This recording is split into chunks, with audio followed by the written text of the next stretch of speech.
It's late afternoon as a carriage hurries through the streets of London, heading down from North London back down to the fine houses of Mayfair. In the back of this carriage sit three individuals. The respectable Maxwell Porter, the supposedly respectable Lady Irene Watts, and Miss Maddie Carter, currently covered in blood. But as the carriage pulls up outside 18 Grosvenor Square, outside the carriage entrance, James the footman sort of goes hurrying out to meet it. Ah, you're back already. Brilliant. Yes. Miss Carter has had a terrible incident. Please help me bring her inside rapidly. Of course, Miss Carter, are you all right? Jenkins, deal with the horses. Please. I've been hit in the head. Should I call the doctor? Should I call the police? Who attacked you? These details will be addressed. And now I think the best thing to do is to get her into the home and, yes, perhaps contact a physician, but make sure that her uncle is aware of the situation, please. Oh, yes, please. Come in. Let's get her inside. Has anyone attempted any first aid on her? Not yet. Aside from applying a bit of pressure to the wound, no. I'm not particularly skilled in this aspect. Well, just set her down.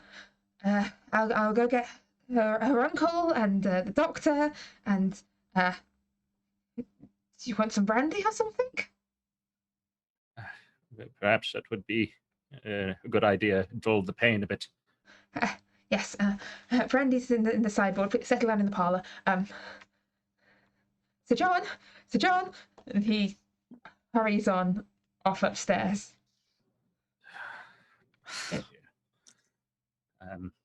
I suppose I will go and attempt to find this brandy.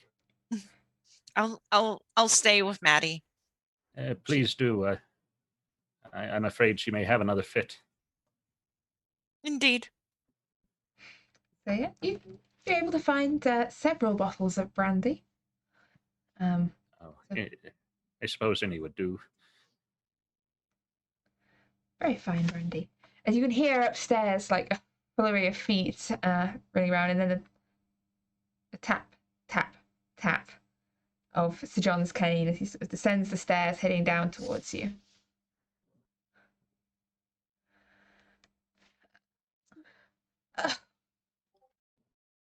Maddie, what on earth has happened to you this time? I've been hit on the head, Uncle. Well... And I pull the bloody handkerchief away from my head and then put it back. That is quite the knock, actually. Recalls I once the blow to the head falling off a wall in Malta. Well, a little worse for the wear one evening. Now, who do I have to go and beat around the head with my cane for this? Who's the... I just look at Lady Irene and then look back at my skirts while putting more pressure on the wound. It was... She was having another fit. She tried to burn a place down. I didn't mean to strike her so hard. Maddie, darling, you must go a little steady with the fire. There was just so much screaming. It needed to stop. And he looks over to sort of Maxwell and Irene sort of for confirmation on this. I kind of hand him the Dr. Moss's journal, open to the titular page.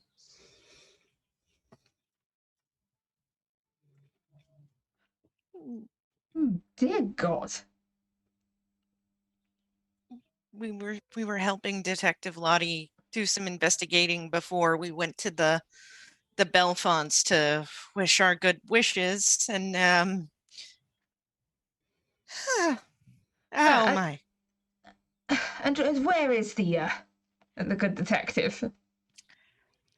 She stayed to smooth things out. So hopefully everything's all right. I believe in Detective Shaw's abilities to their firmest. She's a smart young woman. I'm sure she'll be fine. Now, you sit down there. James is just fetching the doctor. He should be here shortly.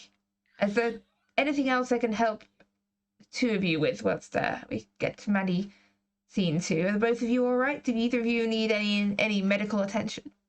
I think I'm all right. Few scrapes and bruises, but nothing requiring medical attention. More so, I'm concerned with the fact that it seems we've had some sort of mass hallucination. Yeah. Mass hallucination. Yes.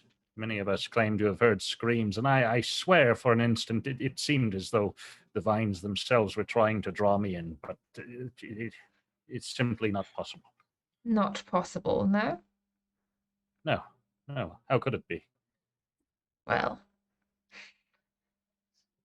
how does it go? There are more things on heaven and earth that are dreamt of in your philosophy. You're familiar with that? Yes, I am I may be somewhat familiar with misquoting your it work. slightly. It's a while since I've read the Bard's works. I scarcely see how this applies at the moment. We have a woman who is quite severely injured, and we've all been through a great deal of trauma. We've seen corpses and heard strange things. It's not unreasonable that we might come to some odd conclusions like this. No, of course not. Of course not. Now, why don't you pour yourself a glass whilst you're here? It looks like you could do with it. Yes. Perhaps that would steady the nerves somewhat. Would you like a glass as I am pouring? No, it's a little early in the evening for me, but I've just been flat reading my books. I've not been burning down houses. I'd like a little one, please. Yes, of course. Can I have some? Yes, of May course. I please? Yes. I believe that was the door. That must be the doctor. We just show him in. He exits, and the doctor arrives with his case and immediately sort of hurries over to Maddie's side and starts fussing over her head wound, like checking her over. And as he's doing that, I think this might be a good point just to check in on the fourth member of our little investigative crew, just to see how things are going over in North London as well, Lottie, not actually North London. They loaded you into a carriage and they've taken you down to Scotland Yard itself, down to the headquarters of the London Police.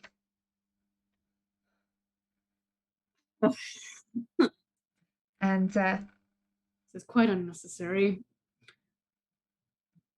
you've been ushered through into an office. Quite plainly decorated, just a desk, a single bookshelf, a wooden chair, and a second, much more uncomfortable wooden chair on the other side of the desk. And you are sort of shown towards the less comfortable chair.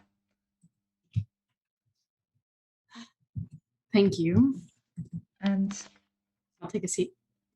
And you're joined a moment later by a tall, grey-haired man. Sort of thin, stretched out sort of look, with this rather sparse grey hair and a pair of spectacles perched on his nose. And he takes a seat across the desk from you. Hello, sir. Hello. Pleasure to meet. My name is Inspector Howard Barnes. Inspector, Yes, Inspector. like a detective. Yes, like a detective. Are you familiar with the Miller and Company Detective Agency? Not intimately, but the name does sound somewhat familiar. Yes, well, wonderful. I am with them. I was on business. I was at the house investigating a matter. They have the information at their desk. You can talk to Mr. Miller or his son. They both know that I was involved in this. This is quite unnecessary. No, I understand. I understand. I believe you mentioned it to my colleague previously, didn't you? Yes, Yeah. countless times. Yes. So we've sent a message over to Miller and staff to confirm your side of the story. But if it checks out, you will be free to go. However, I do still have a few follow-up questions for you. Yes, I understandably so. What do you need to know? Well, The fire or well, you said you were there on a missing persons case looking for this Dr. Moss. Is that correct? yes. Yes, and I take it you didn't find him. No, I was accompanied by the person who inquired about him, and then unfortunately there was an accident as we were searching around the glass house, which was greenhouse, is what they're called. A fire began. There was unsafely stored ethanol and a plant that had grown rather out of control. So it just the person that was with me just got scared and ran away, and I stayed back to explain it, and now I feel like I'm being under some kind of investigation. I simply No, it is more that you have crossed paths with an existing investigation here. Oh, You see, your Dr. Moss is a person of interest in the case of 13 disappearances. oh, this was information that was unknown to me. Yeah, so we've been keeping it quite under wraps. He only recently came to light as someone potentially involved in the case. Understandable. You don't know anything about this, then? There were remains at the scene of the crime. We did not have. I was unable to investigate them or call police. There had been fingernail clippings. Actually, I still have them in my coat. It seemed as if there were signs of dragging and things of the matter at the house. It did seem like potentially some kind of experiment gone wrong. Now, I'm not the one to say this or impose this, and I'm not sure how much of the evidence remains in the ashes, but I do believe that any suspicion of foul play may be correct. There seem to be signs of distress and are you familiar with carnivorous plants? Not particularly. Yes. I was should have sunned you at one point. Like little insects stuck to it. I really hope this is what you mean. This is simply an assertion. I'm not a woman of science, and I believe you'd potentially want to track down the man who is now I assume running in the streets out of hysteria of what he saw. But there was from my understanding looked to be human remains in and among the plant, and I believe part of the reason why the man that was with me, it's been a long day. His name is escaping me, but he came to us for assistance. Would that be Dr. Brightman? Yes, Brightman. Yes, of the tonics. Yes, he not Brightman. He had been working with Berlick? I believe it was Brightman. Yes, he had been working with Dr. Moss with this plant, and I believe the plant to be carnivorous. And I think rather than feed it Right. insects, in order for this plant to somehow have its medical properties,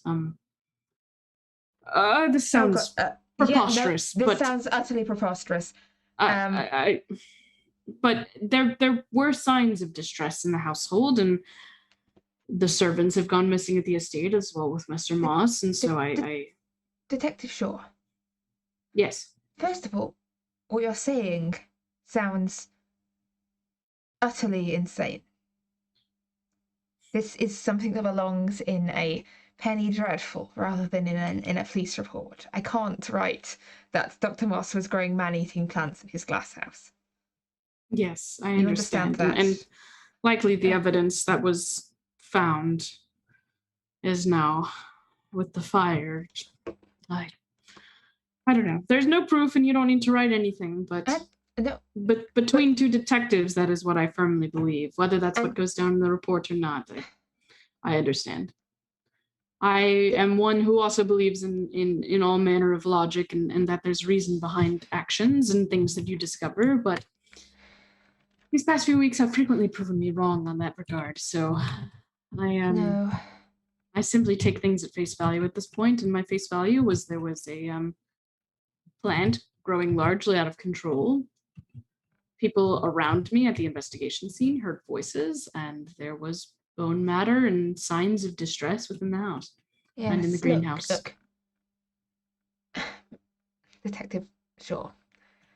Yes. I would be perhaps careful of how widely you go talking about this kind of thing. You wouldn't want to end up with locked up in Bedlam, would you? Now. Yes. No, I don't plan on speaking about this matter to anyone other than necessary.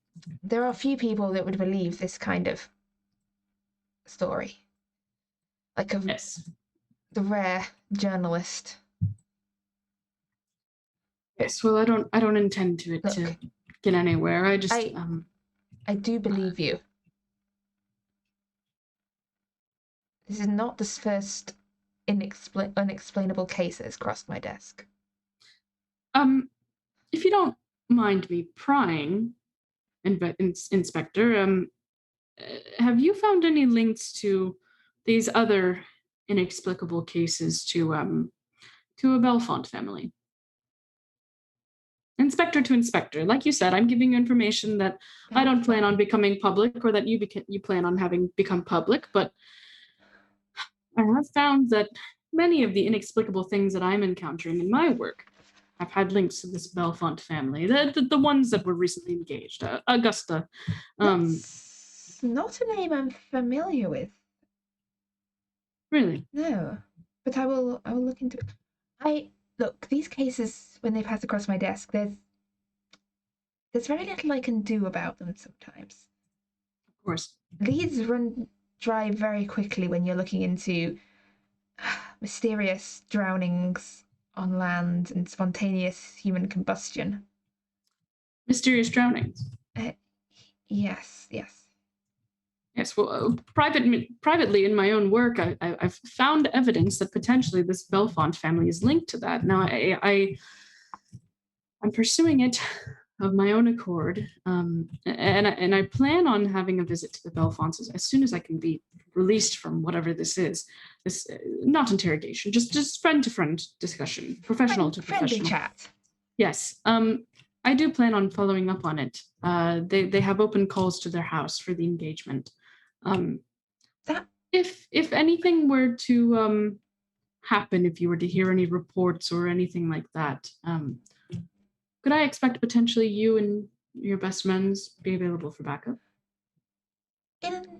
As backup, yes. Should things reach a point where, look, if it's completely uncanny, it's hard for us to find an excuse to go involved. But if there are crimes being committed, if people's lives are in danger, yes.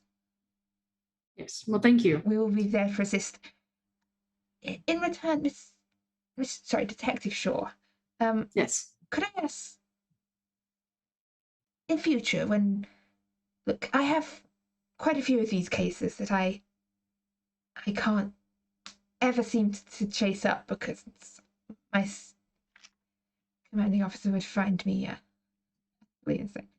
and Yes, well, that is the benefit would it of be me working at a smaller possible agency. for me to perhaps take your agency or some of your associates on. I'm not sure really, I don't know what capacity, not as obviously part of the Met, but perhaps in a consulting role. Absolutely. I don't really know that. Yes. Yes, well, a professional in the inexplicable that I've come to befriend in dealing with these certain cases and situations of drownings and deaths has actually been Sir John Wallace. You may want to talk to him. He has quite a font of research into the occult available at his library. But be careful about the books that you read. John Wallace. Yes. Right. He's he has quite the estate nearby, actually. He's yes. He's a well-known figure I in am the familiar area. with his name. Yes. I see. Yes, I find that him as well as a case that I've been looking into of my own of a woman in Portsmouth and this Dr. Moss, they all seem to strand back to Bellfont. So starting with Sir John Wallace may be a good choice. But like I said, I do intend to go and follow up at their estate. And if there were to be any raucous or any kind of complaint about anything going on at the estate, do know that I would be there. And it may need to be dealt with swiftly and with professionals. I see. Yes. Yeah, sort of looks over you thoughtfully for a sec. If I can work it out. Ah! Gosh.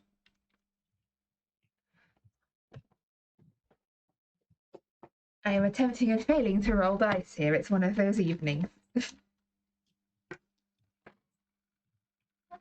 Right. Look, Detective Shaw. Yes. I've just got to finalise the paperwork, but then you will be free to go. But a word of caution for you. Of course. There is one name that I have seen come up several times in connection to various of these uncanny cases. Okay. Sir John Wallace. Huh. Yes, I don't know quite what the man's involvement with all this is, but whatever is going on in London, he's involved in it. Yes, I mean, I have a personal acquaintance in his visiting niece, and I've met him personally, and I believe him to be a stand-up man, but I suppose he has been connected to all of this as well in some way, including the Bellfont family. I mean, I believe them to have had some kind of quarrel, Sir John Wallace and the Bellfont family, which is also something I'd like to look further into. So I suppose I will vouch for him as a trustworthy gentleman, then I'll leave that in your judgment. Yes, well, I tend to quickly give trust to people, and sometimes that can backfire, as I'm sure you know, as an inspector. So dangerous habit for a detective, that. Yes. So I will keep that in mind. But yes, this was a most enlightening conversation. I'm glad we had a chance to talk. I wish it had been under less fiery circumstances. Yes, no, I apologize. I just there were people I knew, friends that I had that were also on the scene, and I want to make sure they're okay. And I thought that I was essentially being put behind bars for simply doing my job. So, but I know it is not you who made this decision, and I'm happy to have chatted with you, professional to professional, Inspector Barnes. Indeed. Well, as soon as we get the official confirmation back from Miller and staff, you'll be good to go. Excellent. Gives a nod. Well, thank you. I think I might take a nap. It's been a long day. Yes. And with that, we head on back over to Grosvenor Square, where the doctor has finished looking over Maddie's. Oh, good. Maddie's wounds. You should really a good week's rest. So a few days bed rest. Don't do anything strenuous. Your poor nerves seem awfully frayed, dear. I think this is a clear case. Hereditary has brought on acute hysteria. Her poor mind has been completely overwhelmed by all this. And, like, an attack like this can do it to a fragile young woman. But, bed rest. No stress. Nothing too exciting. Make sure she is kept in a calm, quiet environment, and a glass of brandy before you bed every evening. Thank you, and doctor. Finishes applying dressings, and based on some good rolls for his medical skills, despite all evidence to the contrary, you do regain a whole 3 points of health, which is the maximum possible medical result. That is lovely. It brings me back up to half. Oh, that's a good start. That is a good start. And I see. I see. I have become fuzzy. We'll solve that at break. So, yeah. During this, so by this time, as Maddie's finished receiving medical attention, and Lottie, confirmation having returned from your employer that they are in fact your employer, you are free to go.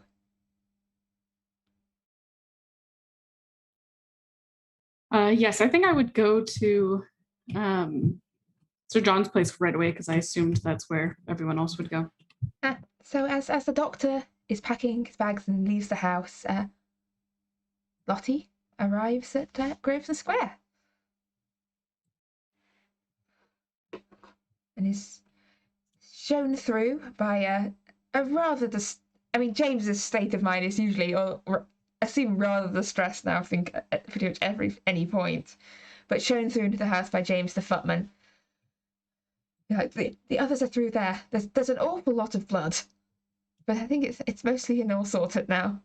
Thank you. I'm familiar with the sight of blood. I think I'll be quite all right. I appreciate it. Help yourself to brandy. Sir John said you could have the brandy. I mean, it's not my brandy to offer, but would love some. And I will pour some for myself. Yes, great. Yeah, so I would go ahead and pour some and then just head up to where everyone else is. Yeah, so you find all 4 of you in the parlor. I was worried. I'm so glad you're all right, Lottie. Oh, thank you. No, nothing to worry about. I mean, I'm quite the professional, and I talked,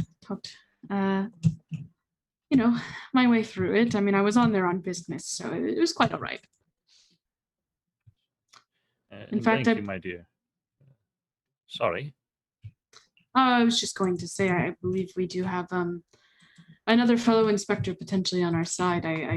We talked about some of the, not in detail, but some of the cases that he's dealt with and the nature of inexplicable drownings recently. So I believe we have another inspector on our side as we go forth in doing some poking around of our own still. Are we all in a good enough state? How is Maddie? I have been directed for bed rest for at least a week. Yes, well, the timeline was a week, was it not? That would still give us time to go. No, tonight is the night that you need to be making it over. Remember, we were to do that after we were done with the house, I think. Yes, that was the plan. Obviously, things did not go that way. I'm terribly sorry for involving you all in that. That was a personal matter that I was supposed to deal with on my own as per my profession, and I dragged you all into it. And I must keep my professional and my work life separate. I'm sorry. Give me saying so, dear. But, sorry. No, Mr. Porter, go ahead. All I meant to say was, forgive me for saying so, dear. I do not doubt your ability as a detective. However, had you come into such difficulties and did not have assistance, perhaps things would have taken an even more grim turn than they already did. I don't know what manner of plant he grew there, but it seems that the fumes must have caused us a great deal of distress. Just look what it did to the good doctor. Yes. Yes, indeed. Well, thank you. I suppose we wait until Maddie is quite well rested and go when we are not expected, or You what must is the plan? go tonight.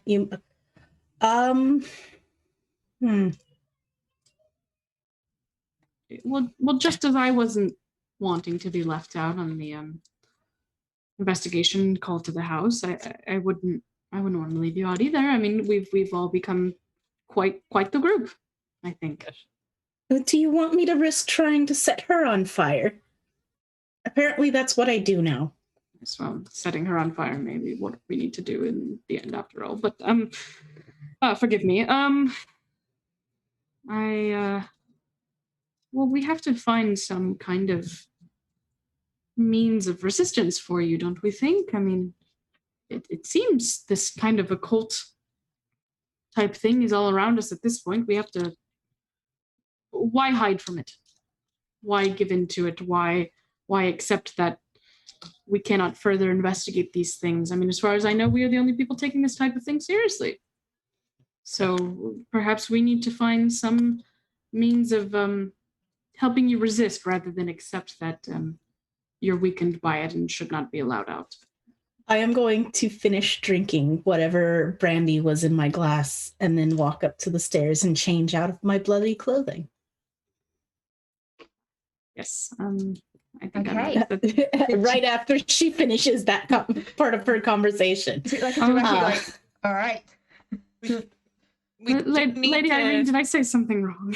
Oh no, I think you vindicated her. I think you did very well. I think she's going upstairs to assure herself. I think we should probably all of us get cleaned up. Yes. And put on our best faces so that we can at least go and take a look at least at that obelisk. Yes. Very true. Is Miss Carter joining us? I mean, she's supposed to be on bed rest, is she not? I honestly think she's probably going to force her way in regardless. She would sneak her way into that carriage. Let's just hope our presents aren't tarnished. I expect no less. I'm sure they're quite fine. But Detective, there is something that was mentioned which I feel I must address.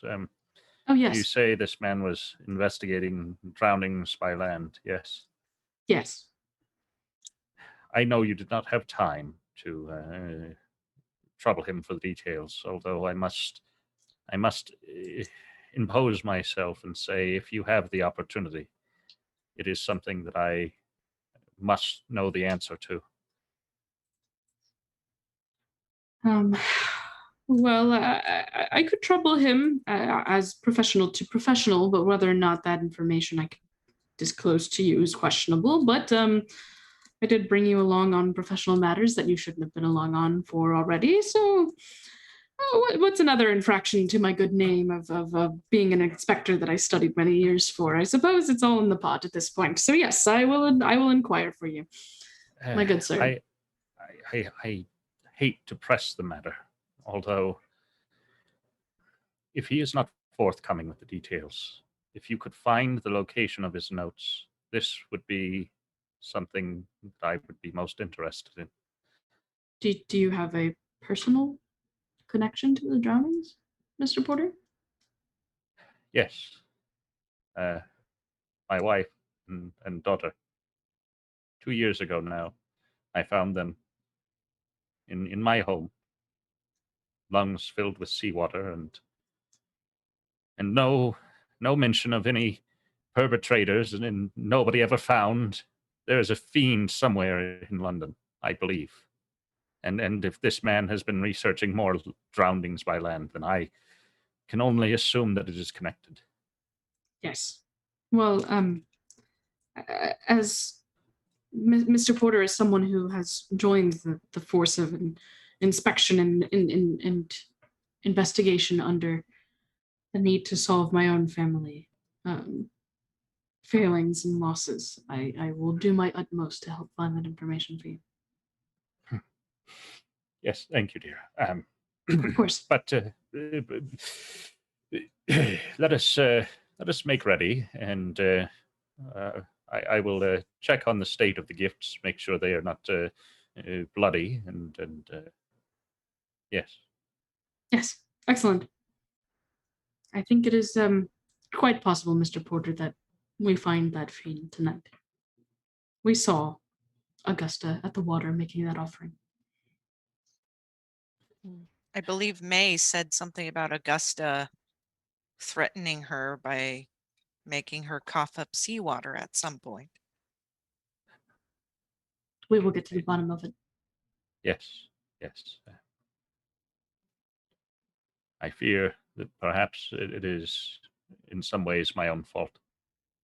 My line of business, the type of things I acquired, the manners by which some were. But It is these no are one's speculations fault for another time. It is no one's fault for loss. No, and I'm sure they are doing well.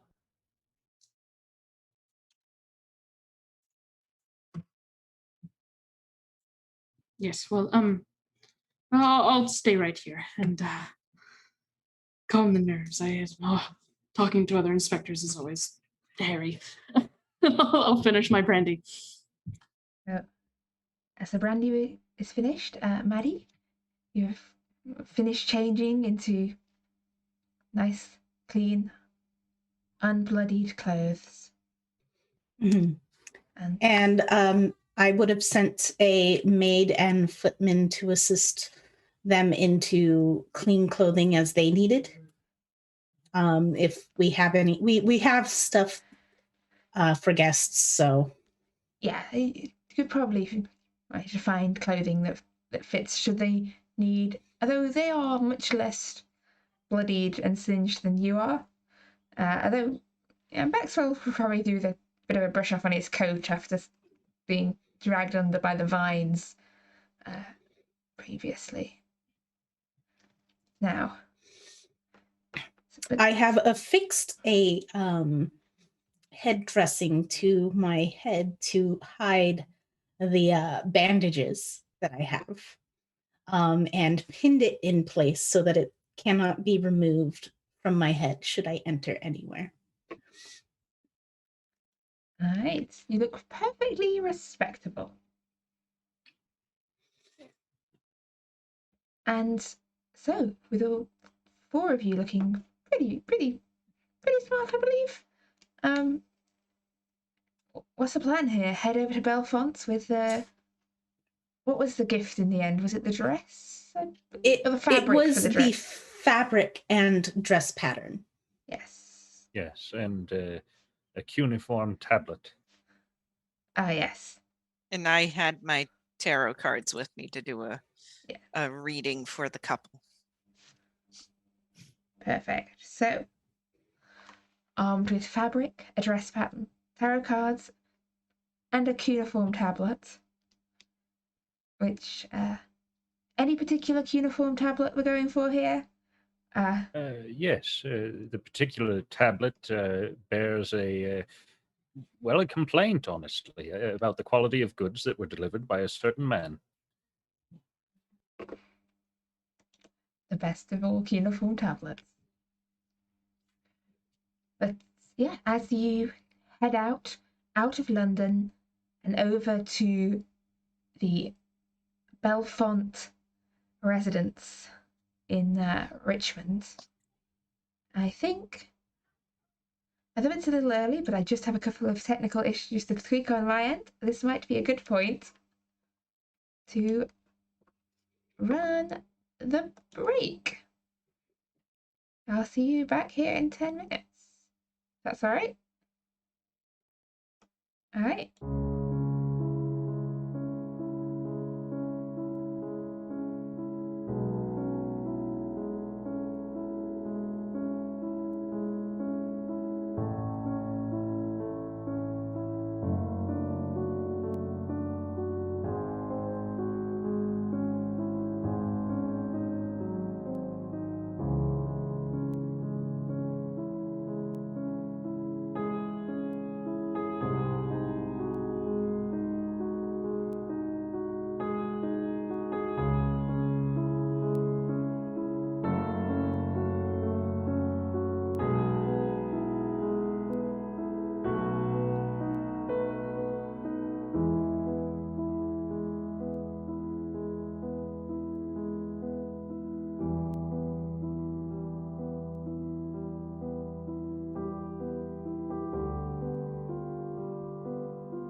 apologies. I got a little bit excited about boats.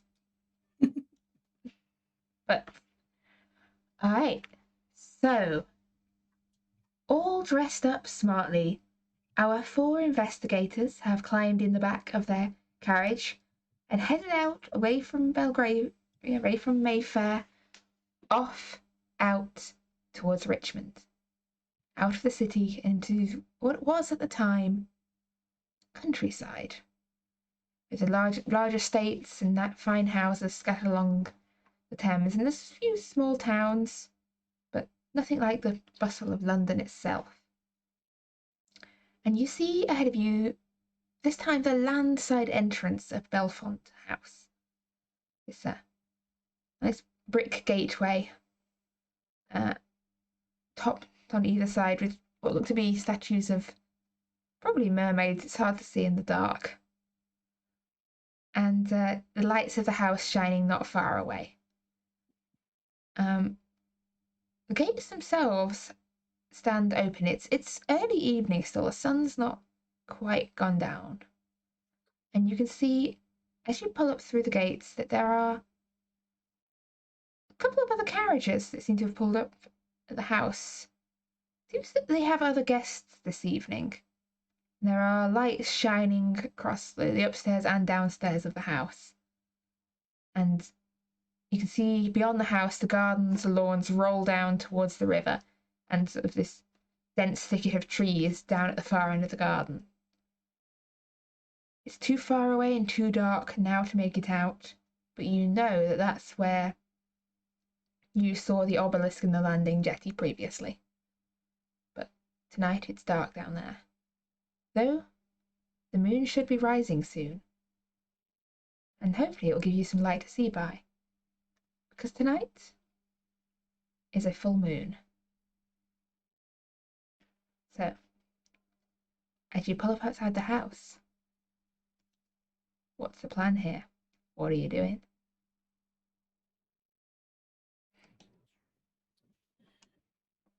Well, it seems we're in a bit of luck. They have other guests to attend to, so it should make our endeavors a bit more easy to accomplish, I would think. Who do we believe should be the one to introduce us? I know that Lady Irene, you have done some work with them, and so it certainly is not my place. But Maddie, if you would like to as well, I would suppose.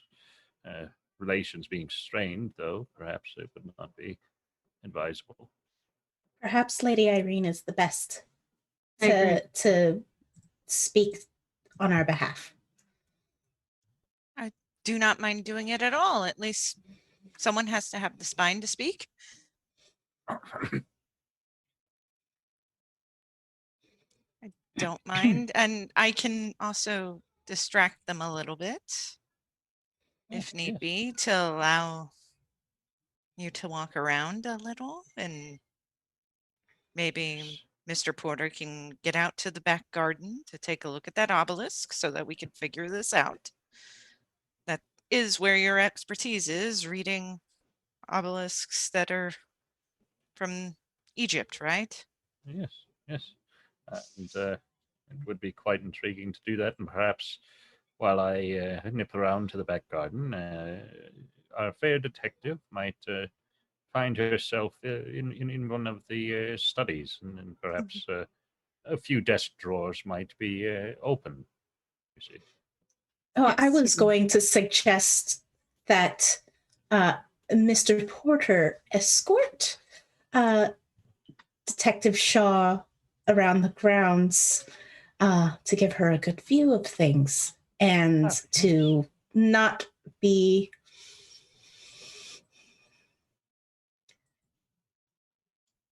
I'm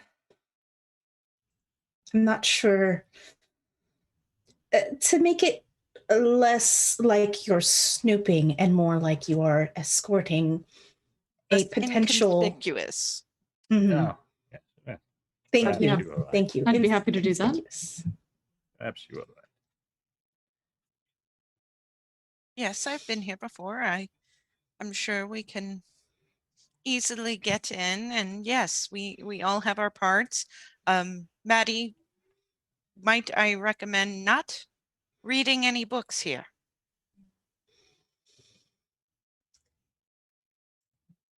I will take that into consideration. If you find an interesting book, I'm not usually the one to recommend nicking things, but you could probably hide it somewhere in your bustle, and then we could look at it away. I double check that I do have pocket openings in my skirt. You do indeed. All right. So Am I correct in saying that's Irene and Maddie going into the house?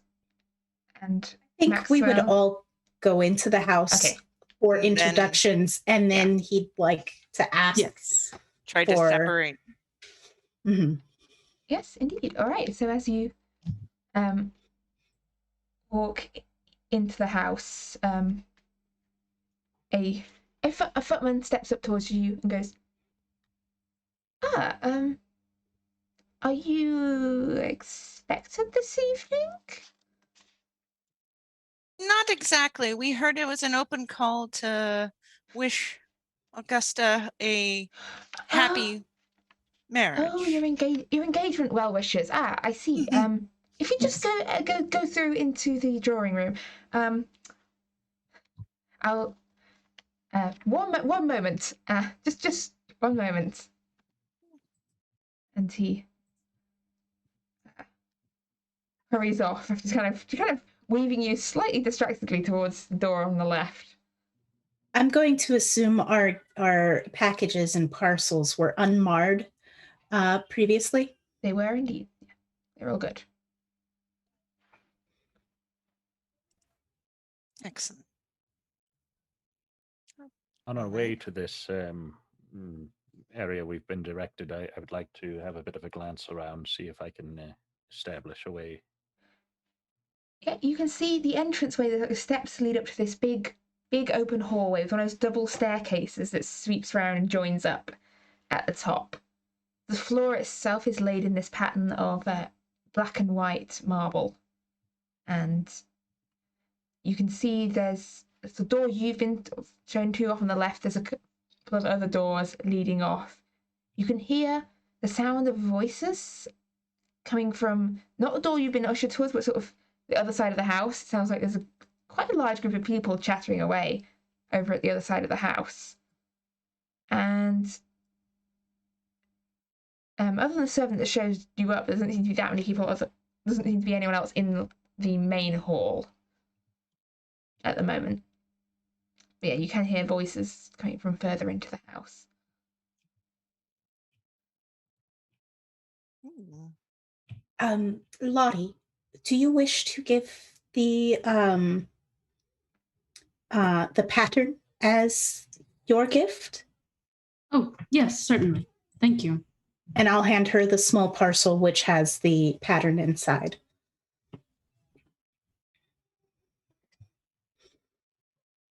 Okay, so are you all heading through to the drawing room currently, or?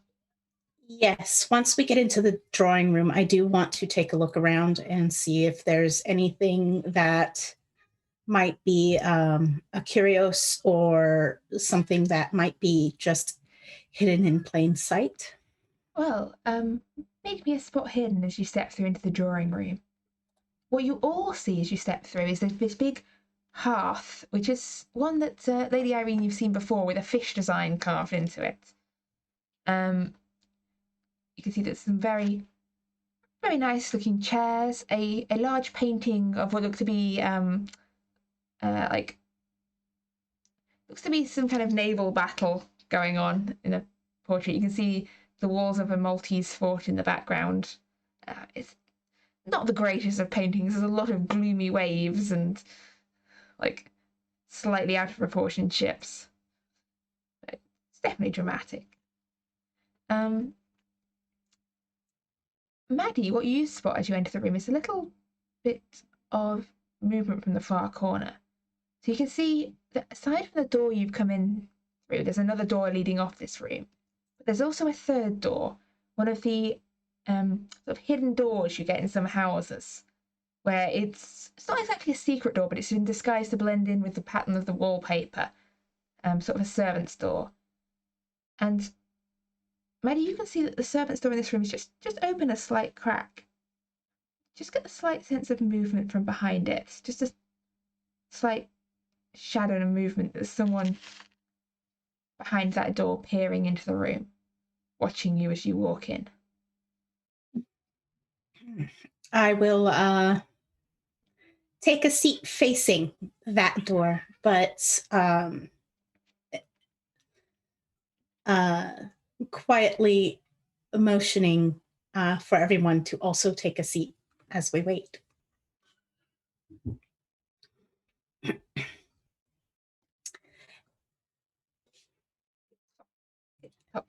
Clock Any on flowers? the mantelpiece ticks. Yes. There's a lovely vase of flowers on the table. Could I see if I could recognize them among any of the flowers that we've received, or if they have any meaning? You can see that they are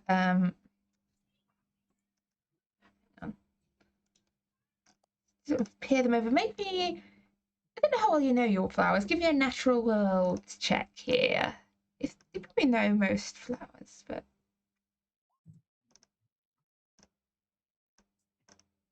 what did we get there? You're looking over them. You can see that it's a bit of an odd mix of bits and bobs. There's definitely some irises in there you recognise. And some holly, which doesn't seem to really go with the irises. But as for the rest of them, you're not too sure. Lady Irene, that seems like an interesting combination of flowers, don't you think? And Lady Irene's going to look at them. And you can see that, there's irises rising from a mass of holly, ferns, and there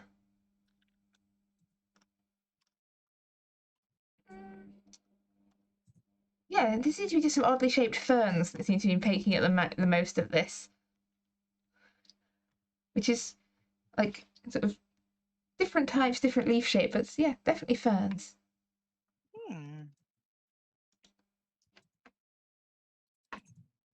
Some type of fern? That's interesting. Their arrangements are kind of curious. Yes, that's what I was thinking. I know someone's been using that language recently, those flowers to communicate. I was curious if they have some message they're communicating here as well. Seems a reasonable assertion.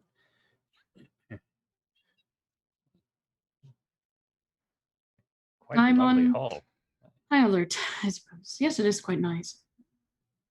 I have a hand fan, one of the folding ones, and I use it in fan language to one of the three people in the room to indicate that we are being watched.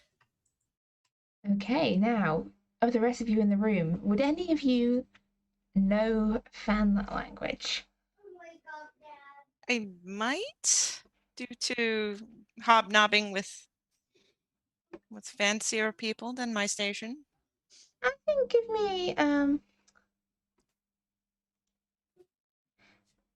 intelligence roll here, I think, to see if you understand and sort of click on what this message is. So we may have to add language of fans as a skill here. But yeah, you get the message. You're being watched.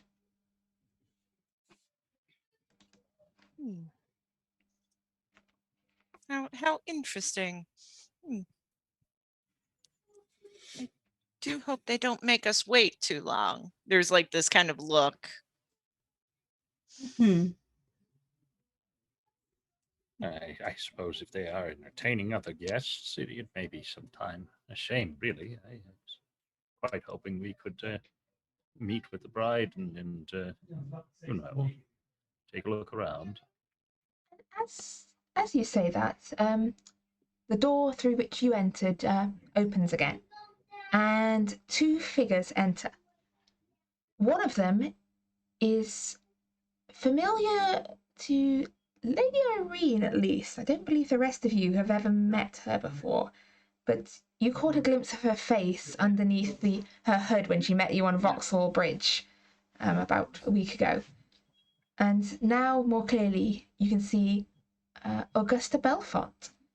She's a young woman, in her late teens, got very blonde hair pinned up into a bun, sort of wispy hair that seems to keep escaping from its pins.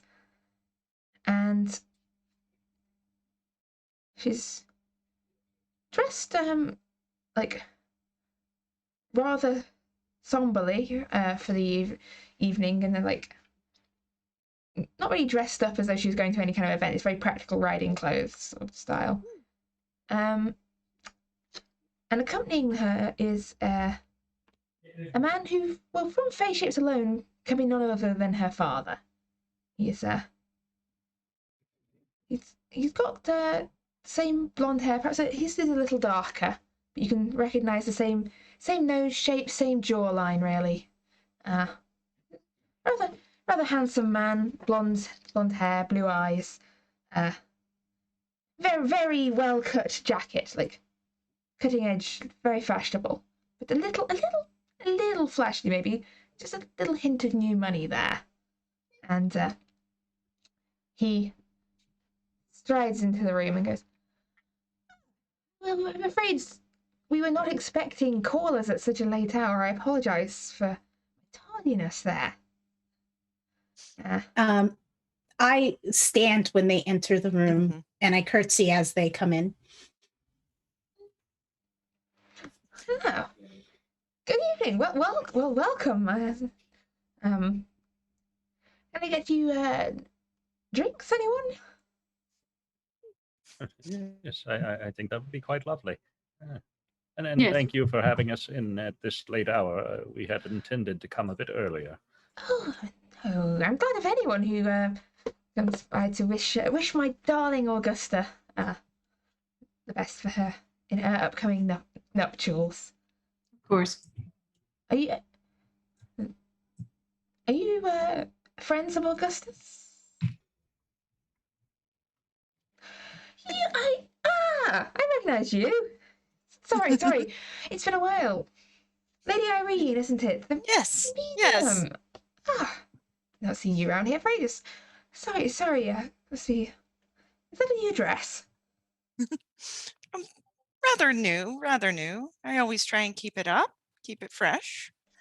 But I remembered being very welcomed at this house, so I wanted to make sure. You are always most welcome here, and your friends as well. I'm sorry, we've not been properly introduced. Oh, I will help. Don't worry. This is Maxwell Porter. He is an antiquarian. Porter. Rings a bell. Do you do work with the British Museum or much? Oh, yes, as a matter of fact, they have a number of my pieces. Good things about you. And we have Miss Lottie Shaw here. She does investigative work. Yes, I'm detective. Wonderful to meet you. Pleasure. And this is, I believe you may know her uncle, but this is Miss Maddie Carter. She also works at the British Museum. Carter. Knowing a Carter. Is it Bartholomew Carter? No. I am American. I apologize. I'm here visiting. Sir Wallace is my uncle. And I actually have a note for you from him. And I will pull the note out and pass it to him. He takes it.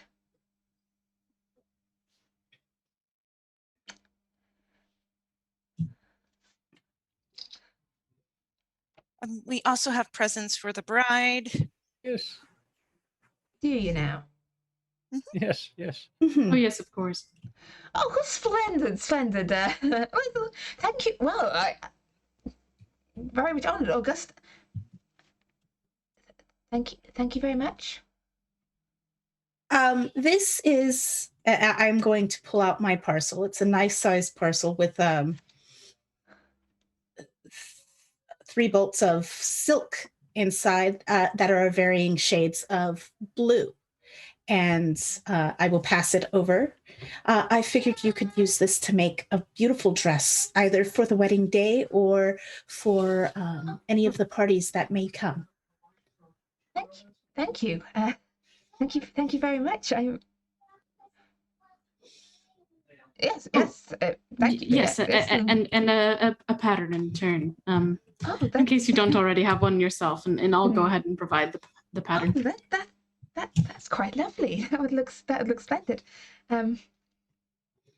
Yes. Thank you. Also, this is a cuneiform tablet. I understand that Oh wow. these things are scarce to come by, and so I thought that it might be of interest to you. Careful with that, Augusta. It's very old. Yes, Don't yes. lose it or break it. And my gift is I was going to do a tarot reading for the lovely couple to try and share some foresight into their. Sounds like an excellent idea. Oh, before we get into this, I think I've been a poor host. Drinks. I think drinks are called for. Sherry, brandy, port. Oh, yes. Port would be quite nice.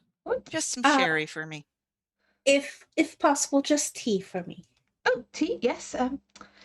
Rings a bell. Bring the finest tea set. That port, the sherry, and for you, Miss Shaw. Oh, the brandy would be quite nice. Thank Brandy. you. Yes. He rings for a servant to get all the drinks. You having all chosen different things. Yes. Well. Like the awkward group ordering at a bar. While he's speaking with the servant about the beverages, I look at the out the corner of my eye at the hidden door, see if we're still being watched. Yeah, there's still seems to be someone back there, someone watching you.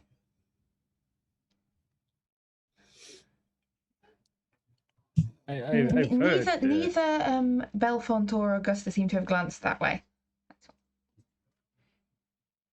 I will take my seat then.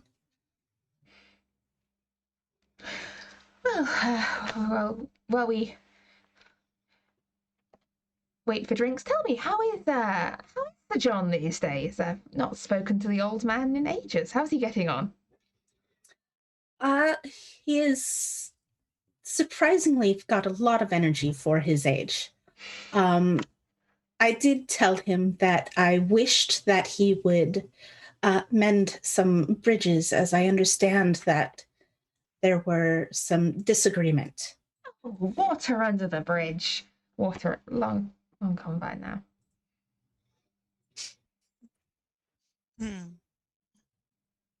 I'm trying to hobnob with Augusta a little bit. I'm, doing, fashion talk, various talking.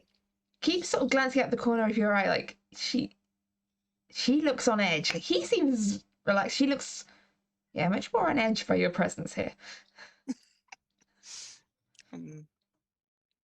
Is there a possibility that I might be able to ascertain why she's nervous, besides the fact that she may recognize me? Yeah, give me a psychology here. And also, if you're trying to win her favor through trying to charm her over, you can give me a charm as well, if that's what you're attempting here. Yeah. Oh. Mm-mm. That did not work well. No. So yeah, you can't really get a read on her, and she seems. Yeah, as you talk your way, like, trying to make she seems a little frosty. Mm. You see her sort of drawing back. You're not I really assume sure it's- why, because Yep. sidebar, she fumbled her psychology roll. I totally did. Yeah, I it's probably just nerves from the impending wedding. That's probably all that is. It's just Drinks are here. Splendid. Help me. There you go. There you go. Yes, Thank you. Thank you. lovely. I've heard such wonderful things about this estate, and I've heard mention of certain interests in various places. I'm quite intrigued. Oh, well, How has it been treating you? this place, it's lovely. I mean, it's a little far out of the city, but I like being next to the water. It's just peaceful and calming. And I grew up down by the sea, so never like to stray too far from it. But yeah, I do sometimes worry that poor Augusta misses out on the social scene not being quite so handy for the rest of the town. But All the yeah. more reason to pay a visit this evening, then. Yes, yeah. But soon she and Charles will learn the nest, and it'll just be me and my wife growing old here. Oh, yes, and what of the groom? Is he somewhere hereabouts? Oh, Mr. Smith. Not around this evening. He's Ah, I see. indisposed. Well, perhaps we'll have to come to call again. Oh yeah, he's a stand-up fellow. Perfect match. Perfect match. Top-ups, anyone? Oh, Yeah, yes. I think another would be nice. I'm totally going to check and see if he's BSing. Oh, give me a psychology and hope you don't fumble this one as you're trying to get a read on this guy. Yeah. Let's see if the dice hate me this week. I am concerned that my drink might be spiked. Is there something I can do to check before drinking it that I guess it's I guess a spot hidden. Yeah, I don't know this person. I don't know this person very well at all. and You don't know? apparently I don't sense anything wrong with my Your tea smells of tea. and I drink it. So this Smith is a good fit. What sort of business is he involved with? Oh, he's a Navy fellow. Seaman. Oh, yes, Yes. quite respectable. Yes. More sherry, Miss Shaw. Oh, I believe I had the brandy. It's quite all right. Sorry. Mix them up. More brandy? Yes, please. Thank you. Yeah. There you go. Yeah, no, he is a stand-up gentleman. You say, Augusta? Yes, Father. I believe I had some interest. You do have a garden, is that correct? I've heard tales. Friends I know that have had boats on the Thames have spoke of a beautiful garden on the side of the river, and I believe that belongs to this household. Oh yes, rose gardens. My wife Ida, she planted them. Oh, wonderful. Could we perchance view it? I think it would be nice to. Oh, it's to get getting outside. awfully dark, isn't it? Oh well, but isn't it nice in the evening time, the moonlight, to quite a romantic scene, I would think. Oh. Yes, Yeah, we I can see think how Pretty see how romantic that scene for you, Mr. Porter. And I wink at Irene and Augusta. Oh yes, yes, very romantic scene. Why don't you and Miss Shaw take a gander around the garden with, of course, your permission, Mr. Bellfont? Oh, I don't see what harm it could do. No, no. Yes, Would you like and Augusta would to show keep you it, around? Oh, well, I wouldn't want to draw the pride away, and if I may be quite frank, it's something I'd like to keep a bit quiet. You know, I don't want people spreading rumors about me and the detective, you know. Oh, I am not a gentleman to spread rumours. I recommend there's a lovely rose pergola down by the laburnum tree. Yes, yes. Thank And you so It's one of my much. wife's favourite spots. And of course, I need Augusta to do Just the tarot mind reading. Yeah, mind your step in the dark. You wouldn't want to have a nasty fallout there. Yes, of course, of course. Thank you so much. No taking a tumble with Miss Shaw now. Oh, I wouldn't dream of it. Snap open the fan. I snap open the fan and say, "That is too much." Yes. What? Well, thank you. Could I get some brandy to go, please? Oh, Put down my most already second definitely. finished glass. He Get tips it up another. again. Thank you. And yeah, so as the two of you head out into the gardens, leaving Irene and Maddie with the Bellfonts on the inside.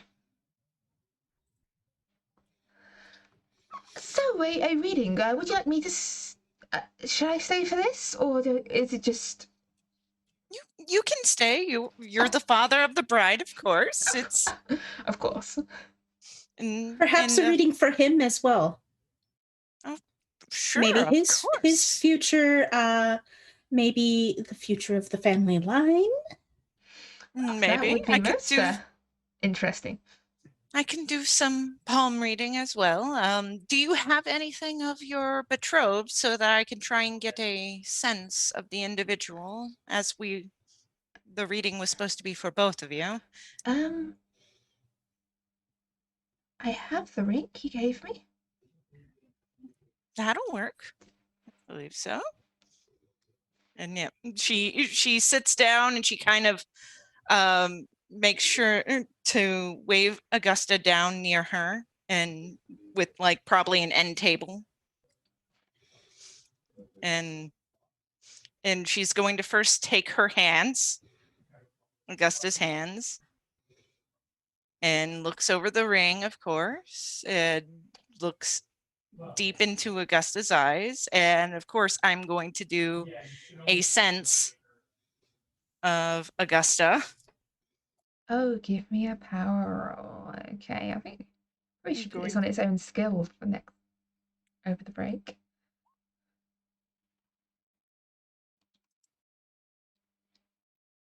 Okay. Dice aren't broken. Dice aren't broken. We've gone from fumbles to extreme successes here. So, as you sort of place your hand on Augusta's, you hold the ring, you first of all get the sense that you're sinking. You feel the water rushing up around you. And you feel a cold touch of a hand against yours, but it's not a human hand. You can feel it like cold fingers coiling around your arm, too long and too thin to be human, and a voice of whispers in your ear, a language you don't understand that seems to, like, the hairs on the back of your neck prickling up. It's this, like, strange alien fingers caress gently up your arms, and then you break free from the surface of the water, and you get a sense of hands sort of pulling you up from the water, and you see cloaked figures standing around, and a glimpse of Bellfont's face, and Okay. Oh my! And then you're back in the room. You can also get one other sense of when you sort of try to reach out, sort of connect with both Augusta and through the ring to her. All you got was Augusta. Whatever this ring came from, whatever it was, it doesn't seem. Can't feel any other sort of connection to it. Interesting. I see water. Definitely. In the future? Ooh, perhaps it's a cruise for your honeymoon. Some sort of adventure. And Bellfont, you can see it looks like cruise. Yeah, yes, I that would be an excellent honeymoon. Swimming. Maybe some underwater archaeology of some sort. I don't know. And I kind of set her hands down and I start to go through the tarot card spread. I'm doing just a base 3-card spread. Okay. And as you begin this, I think you're just going to check on with the two out in the garden as you head out into the moonlit. The moon's just starting to rise. You can see moonlight bathing. Is there like a formal rose garden? There's a laburnum tree, some like climbing roses over an arch and a pergola. It's all rather lovely and very romantic. And then beyond that, you can see rolling lawns and then like trees down at the end of the garden. Quite glad all that business is over with. Yes. Could you imagine? Oh, no, not at all. No offense to you, my dear. I'm sure there will be many men you make happy, but no, gardens are a soft spot for me. There was a man I was quite happy with, and I last saw him in a garden before he passed away. So it was all just very ironic, if anything. It's quite all right. And yes, I feel the same way towards you. I have someone else I'm interested in at the moment. yes, but you are we'll quite a have to charming fellow. discuss that at length at some point. Oh, sure. Yes. But let us tarry towards the water's edge. Yes. So this structure that was seen, I'd love to view it closer. Yes. If I believe correctly. Did you see Miss Carter looking over her shoulder every now and then? Seemed like she thought she was being watched, and I know that she's dealt with all sorts of paranoia recently, but I think it may be appropriate to assume the same, especially since we are on the grounds of someone else, and perhaps there's someone keeping an eye on us. Yes. Let us act accordingly. Yes. What were you going to say? Oh, nothing really. I was going to offer you my hand, my arm, that is, that we might interlock them and look appropriate, and oh, of course. Yes. maybe a bit of laughter to throw off anybody who may be, Of course. I can do that. I'll grab his arm and I'll smile. Yes. Yes, well, it is a lovely night. Very beautiful. It is. And I think the water's edge must be lovely with the moonlight shining on it, don't you think? Yes, I quite agree. I had not the slight time has passed so quickly recently. I had no idea it was the full moon tonight. I know. What spectacular timing. Yes. And we'll stroll towards the water's edge. I'll stop and look at flowers and we'll play the happy couple. Okay. Stop and look at flowers, and maybe I'll even like chance one that may have fallen onto the ground and hand it to him or something like that. We'll be cutesy. Okay, as you make your way down through the gardens towards the water's edge, I want 2 rolls from both of you, please. Here, Sure. the first is a listen roll, please, Okay. and the second will be a Constitution roll. However, I don't like that we're rolling either of these. Lottie, I need you to make your Constitution roll with a penalty die, please, which will be the purple option on your sheet. Oh, for my 3 brandies? That's fair. Let's see. My constitution's poor. Great. Failed on all records. Oh, okay. So, as the 2 of you make your way down through the darkened gardens, the moonlight sort of shining through the trees as you make your way across the lawn, Lottie, you hear footsteps, you hear movement, off in the trees ahead of you. Whispered voices. You catch a snatch of, is that them? They look fine to me. Hang on. Just wait. And as you hear these voices and this movement from the trees, you become aware that, like, the voices seem to be dimming in and out of hearing, and like your vision is going a bit sort of blurry before your eyes. And Maxwell, you feel this too, as like your eyelids are starting to droop. It's getting hard to stay upright on your feet, as it's like Too much brandy, my good Mr. like, Porter. the world starts to spin around you, and you can hear the footsteps and the voices coming closer, as unfortunately both of you find yourselves slumping down into unconsciousness.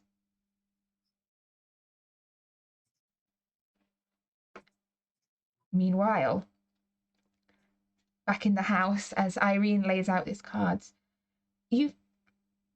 both you and Maddie, you're feeling like a bit queasy and unsteady, but both of you are, I believe if I got my numbers right, able to maintain your consciousness. Like, everything's going a bit blurry and hazy around you, but more so for Irene than for Maddie, who's keeping the clearest head of all.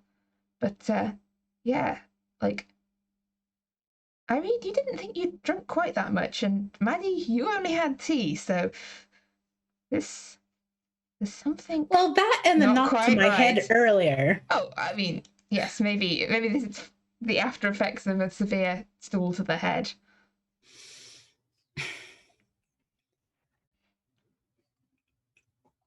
Oh my. Are you all right, Lady Irene? And it seems the reading is taking a much bigger toll out of me than I thought.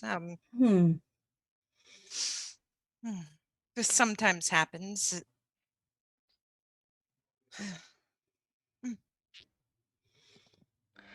Are you all right? I mean, if the reading's going to be too much stress for you, don't worry about it. I don't want to put you out on Augusta's account or on mine. Perhaps a little more sherry might help out a little. No, hold on. Perhaps we should take our leave if you're not feeling well. If that is not an opposition. I'm sorry. I'm afraid I can't let you do that.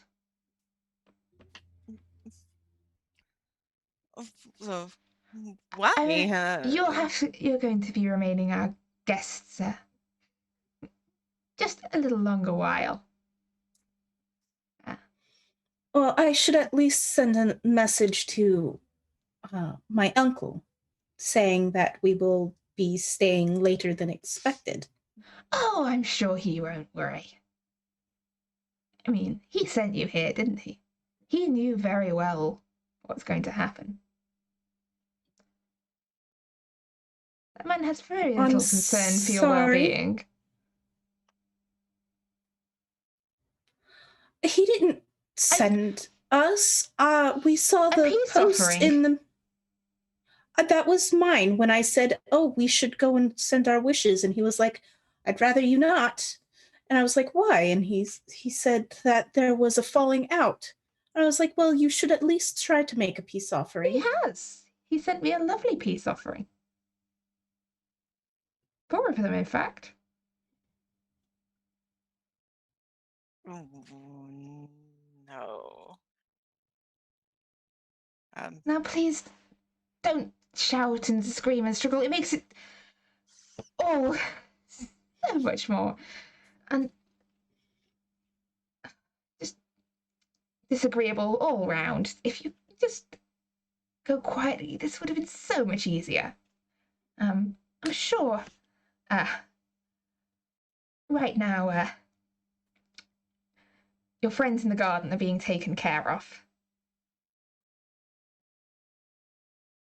Now. Oh, come on. This must be all of a game, a joke. Of course, of course. Well, now, would you No, two I ladies must please, insist. come I with must me? insist on sending a note at least to my uncle. Fine. Augusta, paper. Write him a note.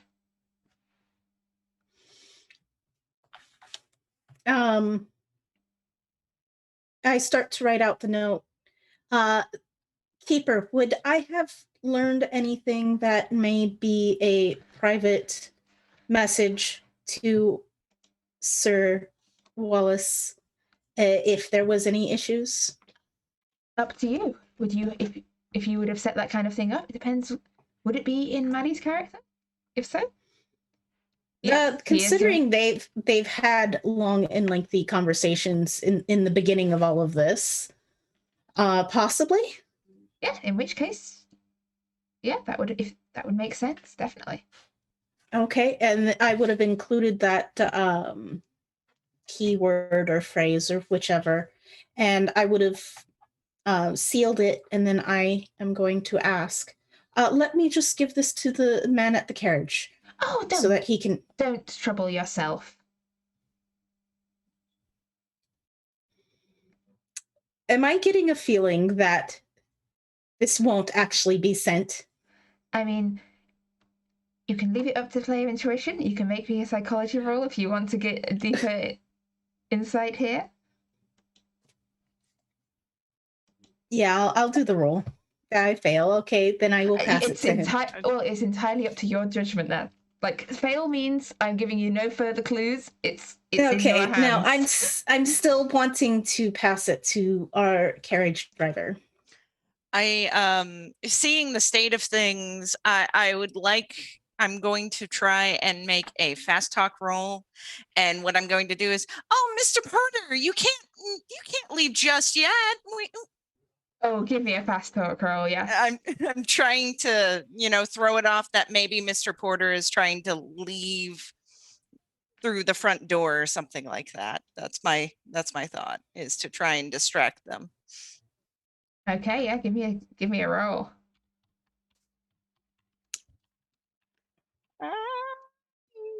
That's a lot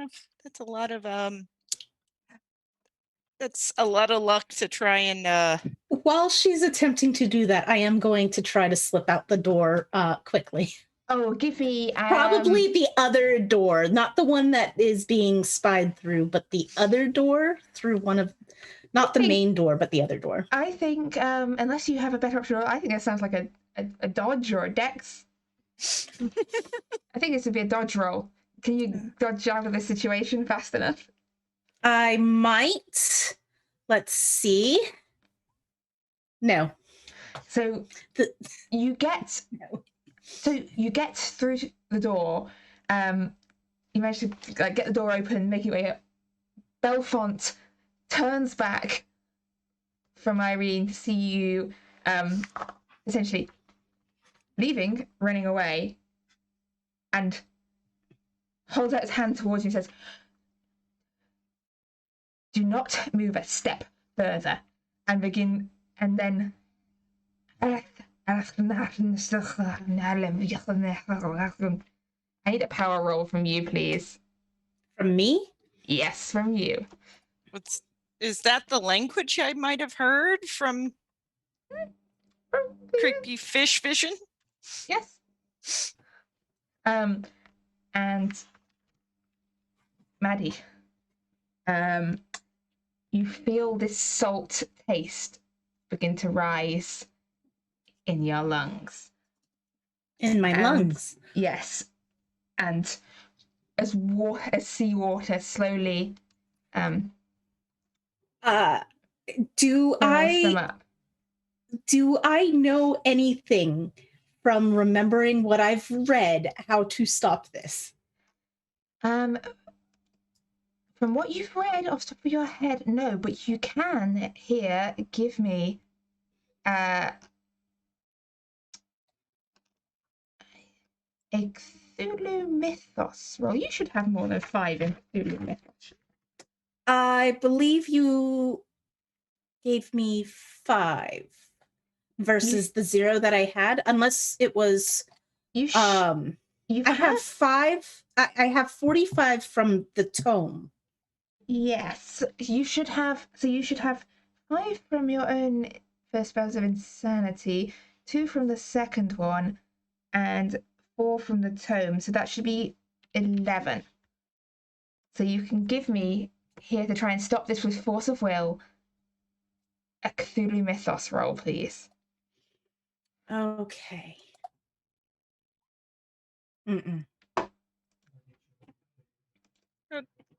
You're so close to getting that. Maybe That's some luck. 20 against 11. Can I use my luck? Yes, you can. Okay. And how much?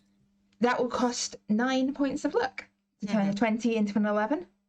And yes, you, through force of what you've read and your own connection so far to things of the mythos, things of the uncanny, you break Bellfont's hold on you. You break his spell on you. You feel your lungs clear, like coughing up seawater. And he just, for the briefest moment, just stares at you in like shock and surprise. And you've got this briefest moment whilst he is sort of taken aback by what's just happened. He did not expect you to do that. And do I remember anything from the tome that might I use against him? You, from going through the tome, you've read various incantations, most of which were, from your first reading, probably not hugely suitable to this situation, that were regarded to calling up and summoning things.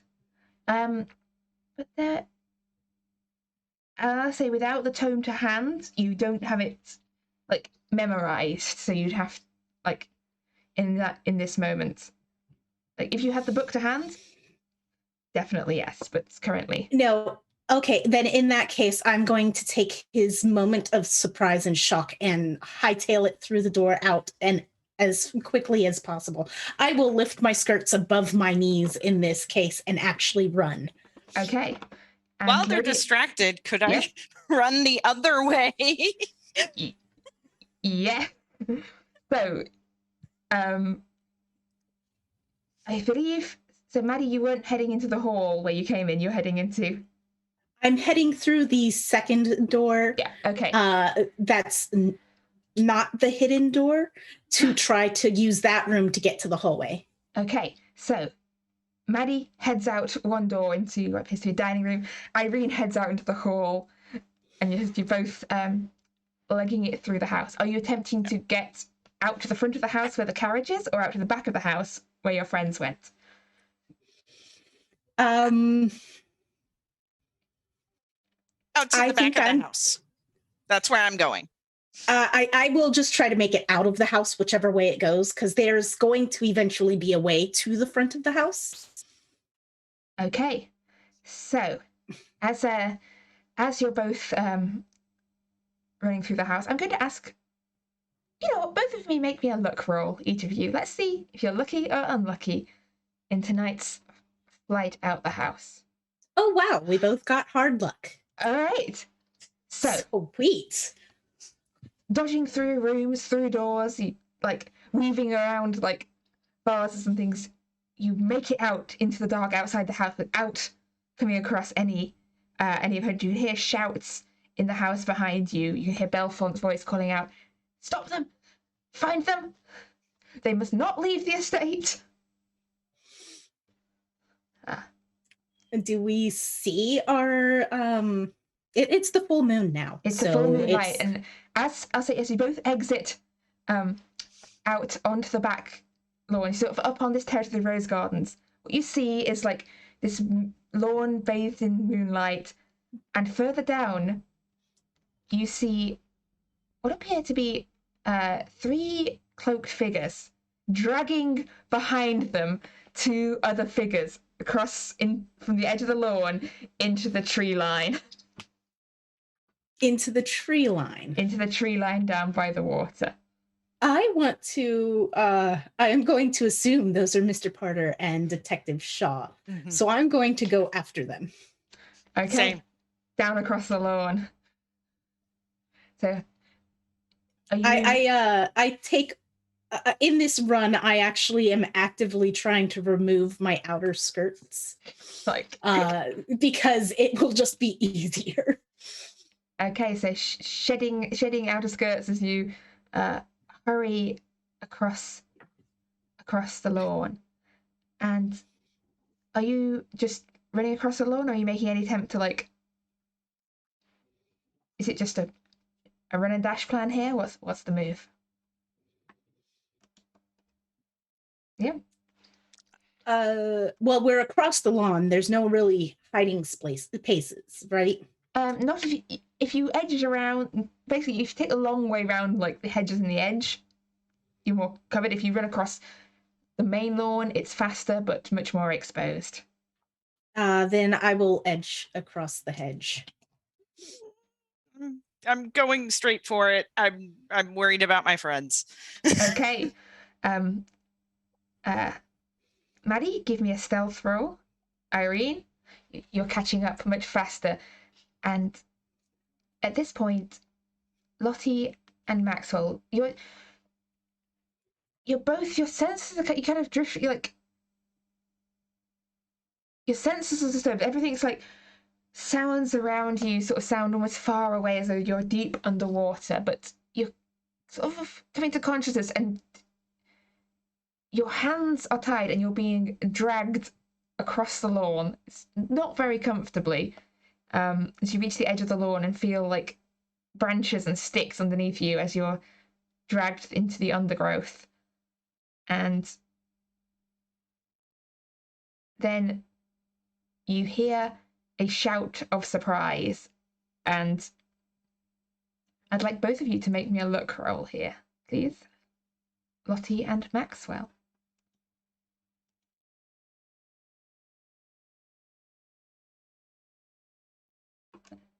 Who is lucky and who's not? Oh my. Oh no. So Lottie, the person holding your legs lets go, dropping you. You're no longer sort of being held, as they turn to face Lady Irene coming across the lawn. Maxwell, the person dragging you, doesn't seem to have quite clocked on yet and is still dragging you into the bushes down by the edge of the water. Why was I let go? Because they saw They've Lady Irene they were on dragging you. They've stopped. and turned towards Lady Irene, and you're gonna have a penalty die on things because it's still been drugged. Have they turned on Lady Irene in defense, offense? Or do they look like they're going to try to attack her? Do they look like they're just trying to figure out what's going on? One of them seems to be reaching under this cloak for something. I'm gonna pop him right in the fucking mouth. The moment I think Lady Irene might be in danger, I just like struggle hands, like your hands have been like very roughly. Kick them in the back of the knee. Oh, they've been bound? Yeah, but not well. But then I'll probably just go behind him like this on top of his head then. With the penalty die, give me a fighting brawl here. Nice. So I'll do the purple because there's penalty. Yeah, yes. Yeah. Ooh. I so failed, but I failed passionately. Failed with style. So you I'm running up from behind. Lady Irene, what you see is the three figures. One of them is still dragging what you can now see to be Maxwell further into the undergrowth. The two others, one of them had let go of Lottie, but now seems to be engaged in a bit of a scuffle with her. The third one reaches into their cloak, and you see the moonlight glint off a blade. As they hold it out and say, "Not a step further." Don't hurt my friends. Don't make a big mistake like this. Stay back. Don't. I'm a detective. And the voice sounds, it's a male voice, but sounds fairly young. And Listen, sweet one, please. Don't do something that you're gonna regret. And yeah, she's kind of putting on the flirt. oh, a charm or a persuade here, please, Lady Irene. Yeah, don't mar anything. No one needs to get hurt. Which one am I better at? Where is it? Why is it always so hard to find persuade on here? I always have that problem. My knowledge of the alphabet disappears whenever I need to look for a skill. I'm gonna. How much luck do I need to make that work? 11. 9? Oh, 11. There we go. I will use luck to make that work. And you see, as he sort of hesitates, he takes like a. He hasn't dropped the knife, but he hasn't moved any further forwards. He definitely seems very uncertain about this. You can see his hand trembling slightly that's holding the knife. He kind of freezes in spot. Maddie, you're a short distance away from this. You can see what's going on. You can see Lady Irene talking to one of the cloaked figures, the other scuffling with Lottie, and the third one dragging Maxwell into the undergrowth. I want to come up behind them. And the one with the knight, I want to club on the back of the head with my hardbound notebook that I had in my pockets. Okay. I'm going to say give me a fighting brawl here. And you already succeeded, quite stealthy. And that is a success. Only a normal success. We're not into full Martha Carter book takedowns here. But I'll ask you, this is only a notebook, right? Yes, but a hardbound, so it's probably got something like 50, 60 pages in it. Okay, roll me 1d4, please. As you... That's a 3. That's stunned alarm. So which one were you sneaking up on? This is the one with the knife. The one with the knife. Who was I was hoping he would drop his knife at the least. He does, yeah. Like stunned and shocked, he drops his knife and kind of lets out a little shriek of surprise. Meanwhile, Maxwell, your hands are bound. Someone's dragging you by your ankles through the undergrowth. Everything's a bit hazy and swirly. What would you like to do? Well, I do believe I'm going to thrash and try to kick my legs. All right, I think this is another call for a fighting roll. It seems to be the roll of the evening. If you ever have better suggestions for skills, then... Ooh, no, still struggling. Like, arms tied. This guy's got a good grip on you. He's the beefy one of the like, three. yeah, got a good grip on you. He just kind of drags you further through the brush. Lottie, back round to you. I'm going to give a look to Maddie. And I'm going to just go like a match. Striking against a tinderbox. I'm gonna look at her, I'm gonna be like, you know that thing you've been doing recently? Maybe do it to this house. And I'm gonna reach for the knife that's on the ground now. Okay, so as you reach for the knife, the guy who you tried to punch before takes a swing in your direction, but so if you go down for the knife, it goes over your head. And you've managed to you've got the knife. Your hands are still tied, but you've got a knife. Excellent. Okay. Oh, and then I'd love to let out a scream, just as loud as I can. Oh, just definitely. to, create a scene and hope maybe someone says something or does something. Draw some attention to it. All right. Yeah. Lady Irene. So they're thoroughly distracted. I'm seeing bashed head, surprise shriek, knife drop. Oh yeah. Lottie going for knife, swing. The guy's back is turned to me. I am going to take my coin purse and I'm going to try and smack the guy that's going after Lottie in the back of the head. Like use it like, a blackjack or something like that. Yeah, no, sounds fair. Without fighting brawl. Yay. This is turning into... I'm going to use luck on that. Ooh, that will be a whopping 23 points of luck. Yes. You got it? Yes, I got it. In which case, yeah. Oh, blackjack. It's a coin purse. Give me 1d6, I think. It's not quite a full-on blackjack. Yeah, it's not a real one. This is just a mixture.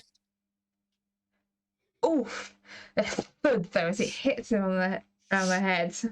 He goes reeling backwards, staggering.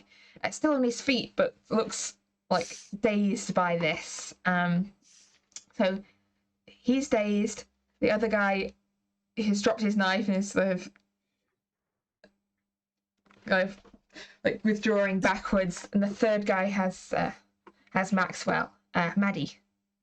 Yep. I am going to go after the gentleman who's got Maxwell and see if I can smack him across the back of the head with my notebook. You could certainly try. I love the improvised weaponry here. All right. What would you like me to... That's fighting brawl? Fighting brawl. Usually, unless you've got like a specific weapon or something, it's the... That is a success. 1d4. This guy... And that is a 2. Blinks a bit, lets go of Maxwell. And I want to hit him again, if possible. Well, turns around to punch you. I want to dodge. Yeah, give me a dodge roll. I fail. A fist connects with the side of your head. Oh my. And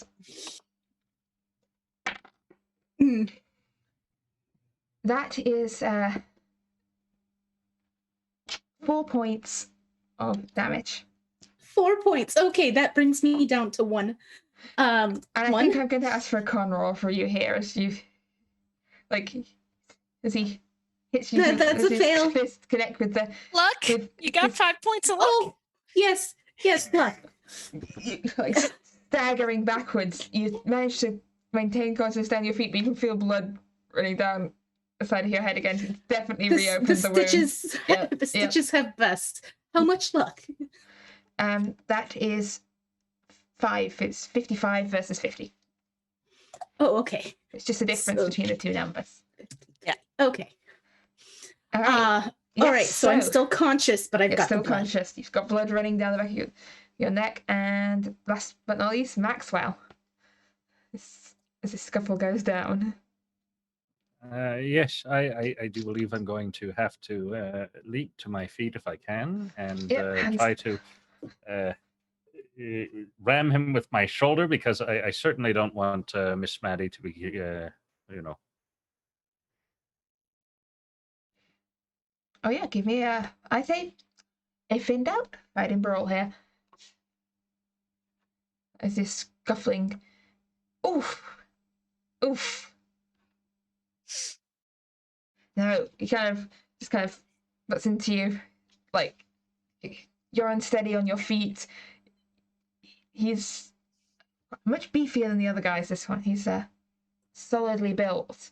But, come on, you fiend! What? You must assault a woman! You cowardly! You cowardly son of a salamander! And Lottie, you've got a knife. Yours and Maxwell's hands are still tied. At this point, as this scuffle breaks on the lawns, you can see movement now back up at the lights of the house. Yes, I'm going to try to use the knife that's in my hands to like curve it down and unbound myself. I guess give me a dex roll, see if you can manage to get yourself untied here without any scratches. Could I maybe do a sleight of hand? Oh, instead? definitely, definitely. Oh wait, no, hold on. Let me check which is better. Sleight of hand is probably perfectly suited. I always forget that's a roll because I've never heard anyone use it. Basically. Actually, no, I think my dex might be better. Hard to say. We'll do dex. We're fine. Yes. Okay. Dex was great. Dex was a good decision. Dex was good. Okay. Your hands are free. Excellent. Irene. Okay. Is the person still dazed? Yeah, one of them's still dazed. The other is just running off. Kind of back away. You can call up Augusta, Father.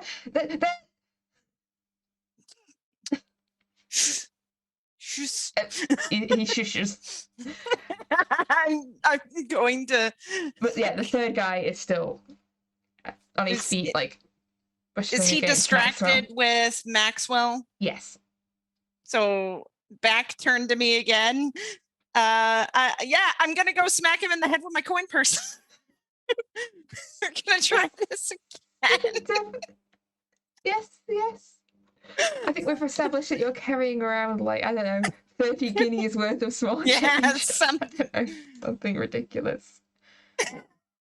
Oh God. Sadly, the same trick doesn't work twice. He spins around, but he is outnumbered as he like spins around and tries to clock you, so that puts him at a disadvantage. But he still manages to land a blow on you, and that is 3 points of damage to you. Okay. Over to Maddie, I believe now. I am going to say quietly, we need to leave. And I am going to take my notebook and I'm going to straight up chuck it like a ninja star into the face of the guy that's battling Maxwell Porter. Give me a throw roll.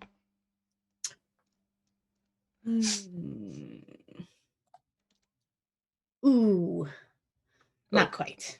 Because you see as your notebook goes flying past into the undergrowth. Out of reference, what is in that notebook?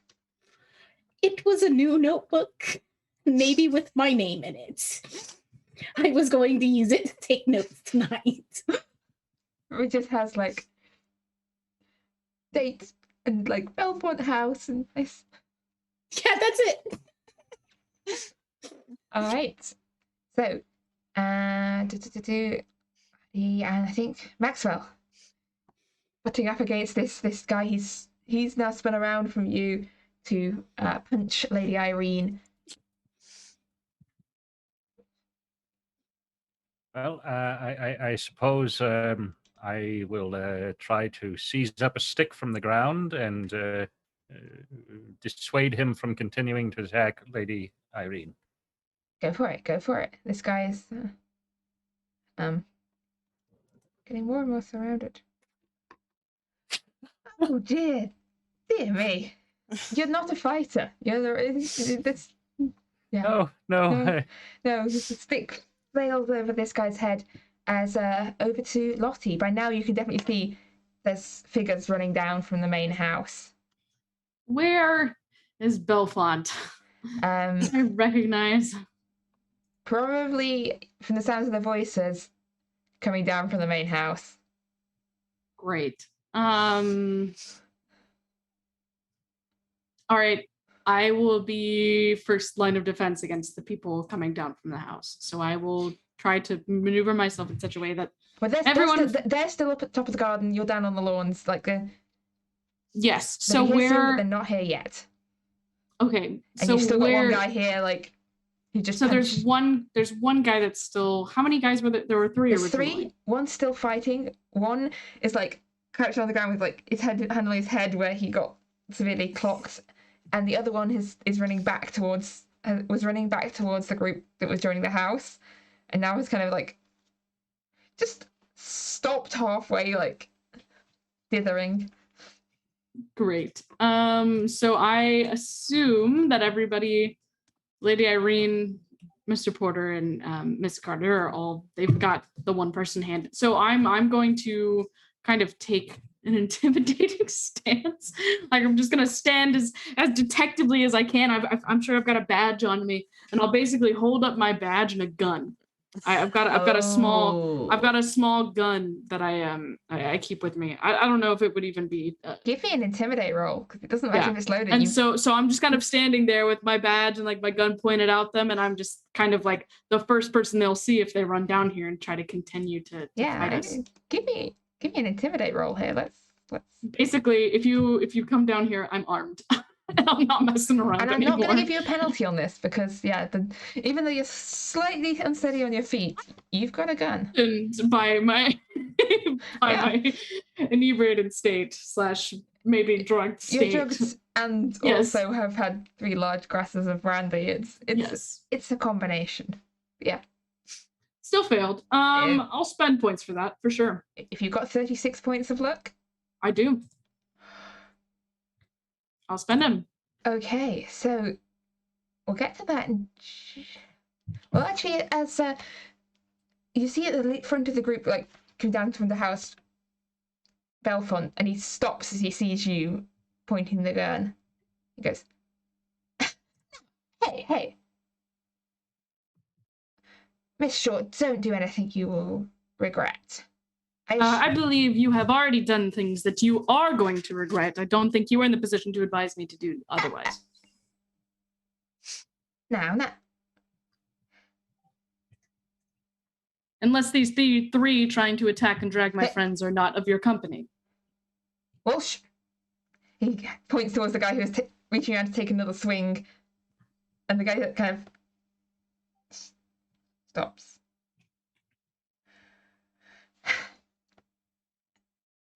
Now, I say, you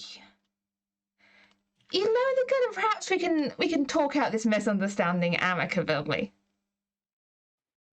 What exactly is your opinion of this misunderstanding, Mr. Bellfont? What do you think is being misunderstood about my friends having to run down and save myself and Mr. Porter from potentially being cast into the river, bound in our drugged state? What is there to misunderstand exactly that you have to clear about the situation? I was merely defending my house and my family from 4 well-wishers that have done no harm? One of which is a detective? Man.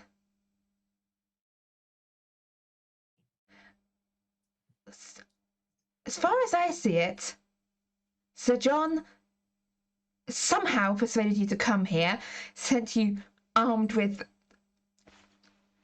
ideas about me and mine, and it's not safe to leave you roaming around the grounds, so I thought I'd just place you safely out of the way until we were done with tonight's festivities, and then of course I would let you go free in the morning.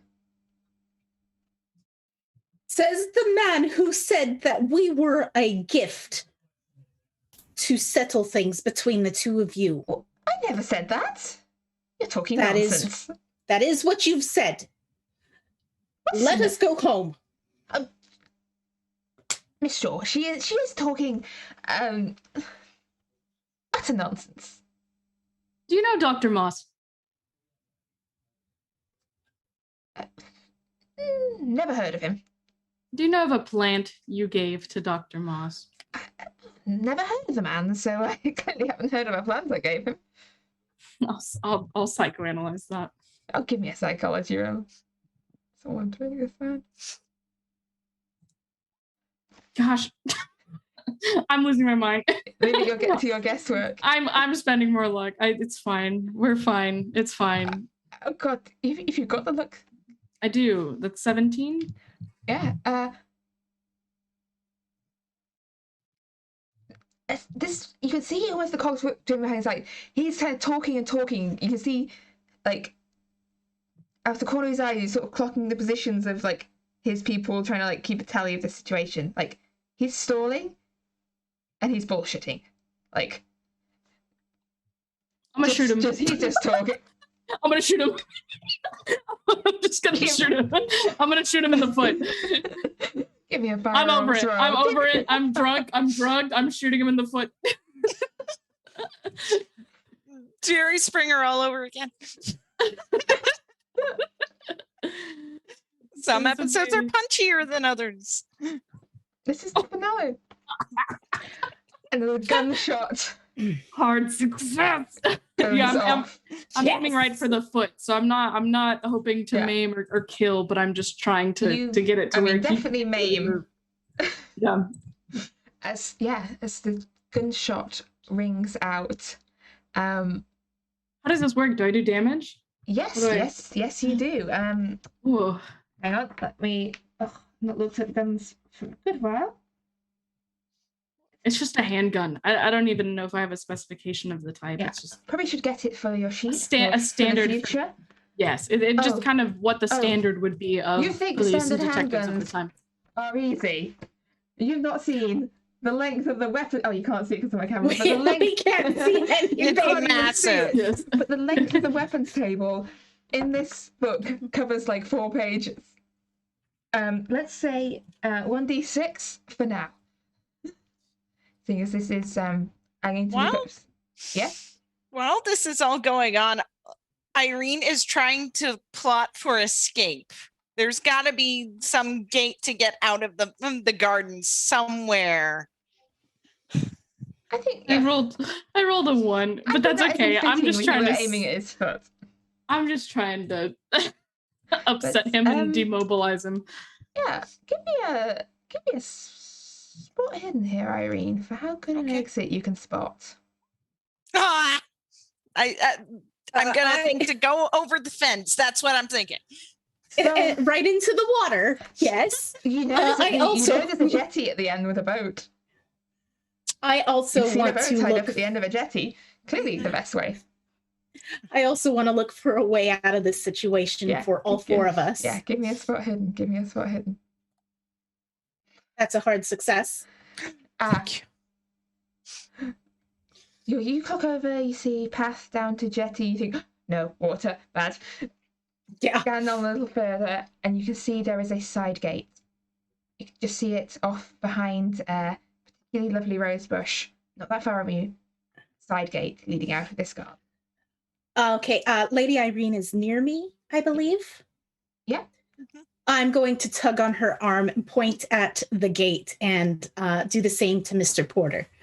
And then And then I will grab Lottie by the back of her jacket so that she can face them still and drag her behind with me towards that gate. Okay.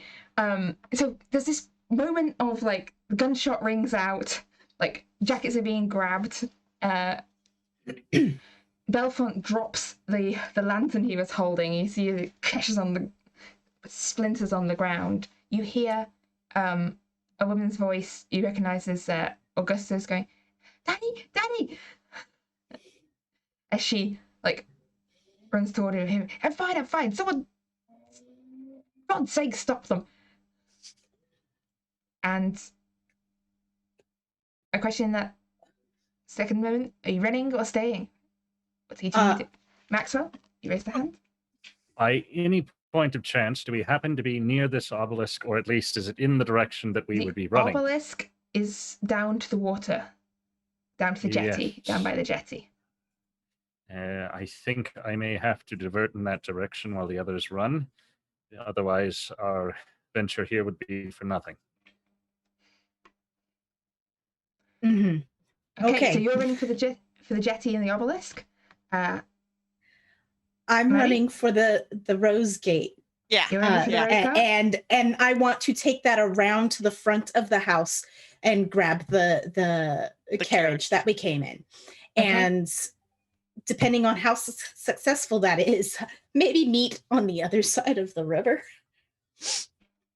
Okay, and Lottie. Running, staying. What are you doing?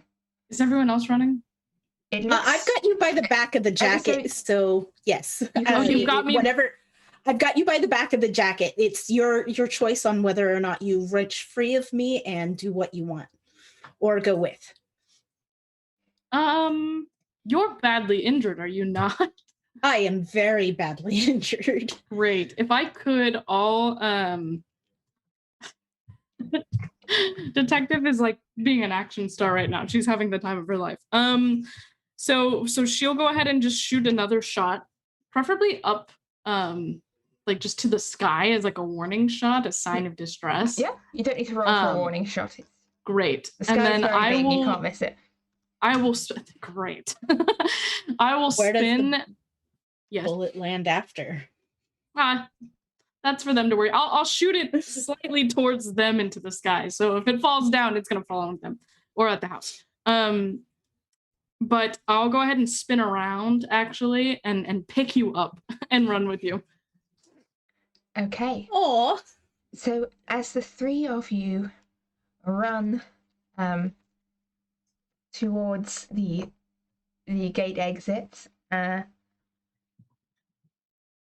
so Lottie's sort of carrying Mandy. I'm gonna ask for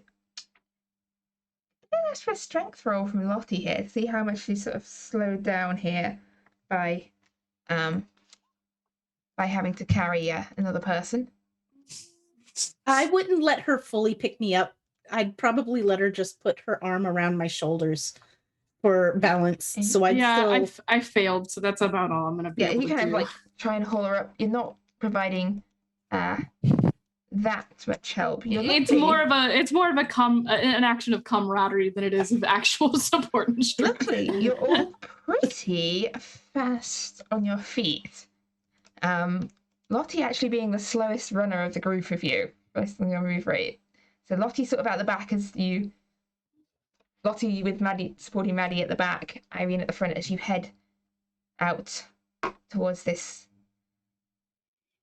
gate. Clamor of people behind you.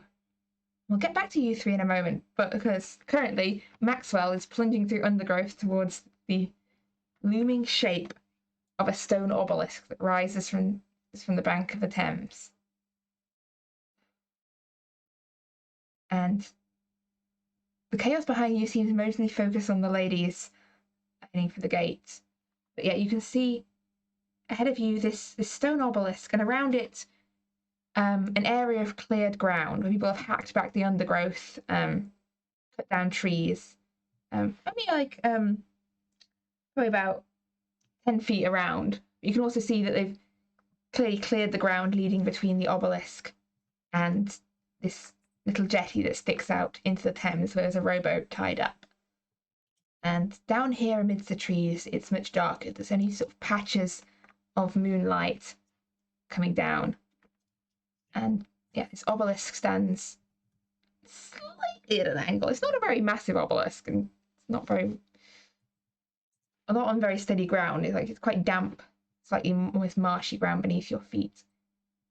And you can see that affixed to this obelisk at about 2 feet off the ground around the sides are these iron rings that have been affixed to it. Like when you've got like a bolt and then an iron ring through it.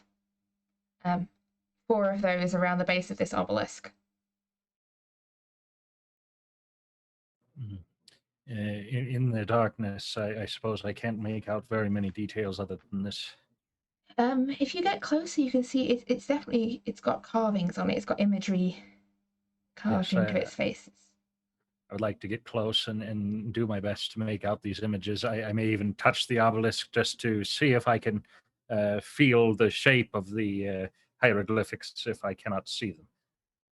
I'm gonna say give me a roll for whichever is your best hieroglyphics and related roll, and also a power roll, please. Yes.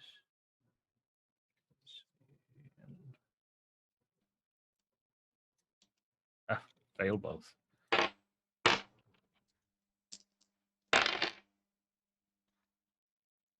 And you can't, in the dark, in your slightly addled state, make out really the meaning of the carvings. It's definitely some imagery you're familiar with. You think you make out possibly a carving of Isis. But other than that, in the dark, in a slightly stressful situation, you can't make much sense. But for a fleeting second, you hear a voice. I see you.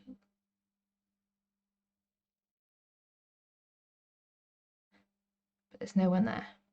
And it's gone as fast as it can. And you can hear now sort of the chaos back in the garden. So the noises seem to come back to you. You can hear someone go, "He went that way." Oh, I think in that case, best to hop in the rowboat and try to escape. Okay. Do you have any points in pilot boat? Okay. Make me a luck roll here.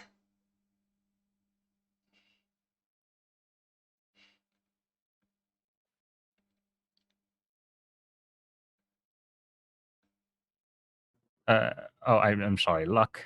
Luck. Yes, Yes. I'm sorry. That will fail.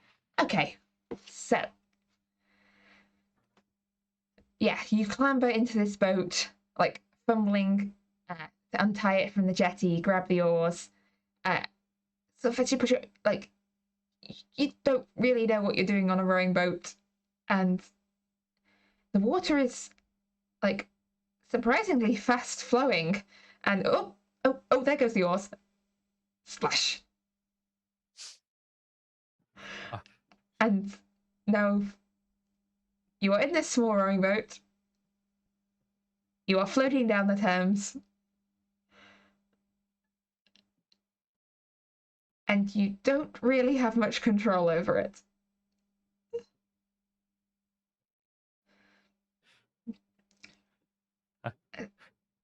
I suppose I would just be using my hands at this point.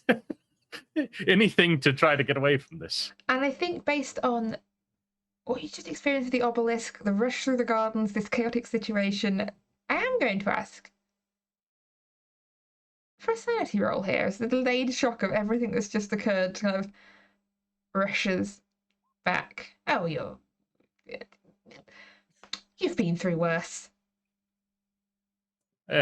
Strange occurrences, but at least it's not burning plant men. Yes. Yes. It's been a day. But as Maxwell's boat is carried downriver, 3 ladies, like, hurrying, like, through the side gate. You can see your carriage just ahead of you. You can hear behind you running feet. The driver of the carriage is still there, correct? Yes. And for the sake of simplicity, I think this is poor James. Okay. Oh, poor James. All right. I am going to head straight to the carriage. I'm going to tell James, we need to find Mr. Porter. He's in the water. And I get into the carriage. Stop that carriage! Just drive, James, drive. Let's go. I motioned for Lottie to sit up with James. Yes, I can do that. Does anyone know how to? I do. In this case, give me a. It might be down on your sheets due to the formatting as drive auto, but give me a drive carriage roll. Carriage. Okay. Gosh, I can't roll to save my life. We're so dead. I've got better ride. Could I just hop on the horse? Yes. I'll count it as a push roll, and yes, you can jump down off the front and just like. Thank God.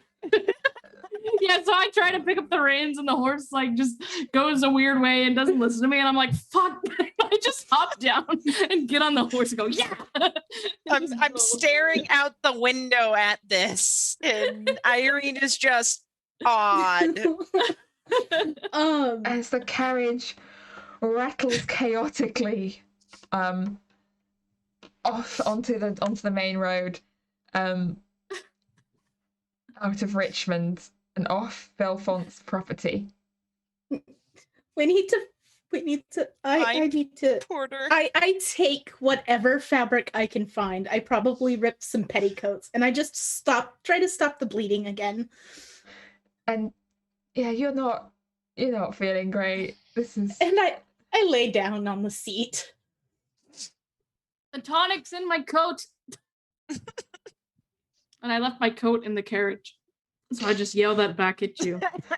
Tonic? Okay. It's made of plant eating. I don't take it if you want.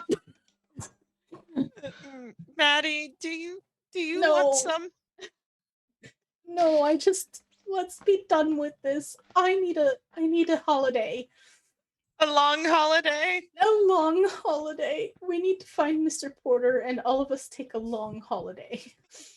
And I think as the carriage rattles off into the night, breaking many carriage driving rules, I believe, with James clinging to the front and Lottie directly steering the horses. And as Maxwell Porter is carried off in a boat downstream, we will find out next session, which I believe we might not pick up directly after this night. What happens to them? Please let us roleplay at least a little bit of the break. We deserve it. We deserve to have like a beach episode or something. Come on. I will definitely. No beaches. Moira, I said, given the content of this campaign so far, I will very happily give you a beach episode.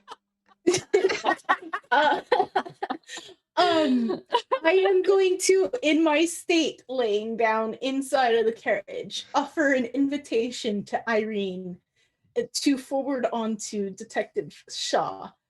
You are welcome to stay with us at our estate. I do not think it is safe for you to stay in your current residence. And then I think at that point, I fall asleep or pass out. Yes, and I think at that point, the curtain closes on what has been a most eventful evening for our investigators. To be continued? To be continued. Question mark? Does Maddie survive? Does Maddie survive? Did Maxwell drown? Did Maxwell drown? What happened? Like, what happened to them? What will happen to them next? And how the hell will they actually resolve the issue of Bellfont, who now very much knows who they are and has a hole in his foot Yes. to prove his dislike of them? But with that, it concludes the final episode of this introductory season of the London Esoteric Society.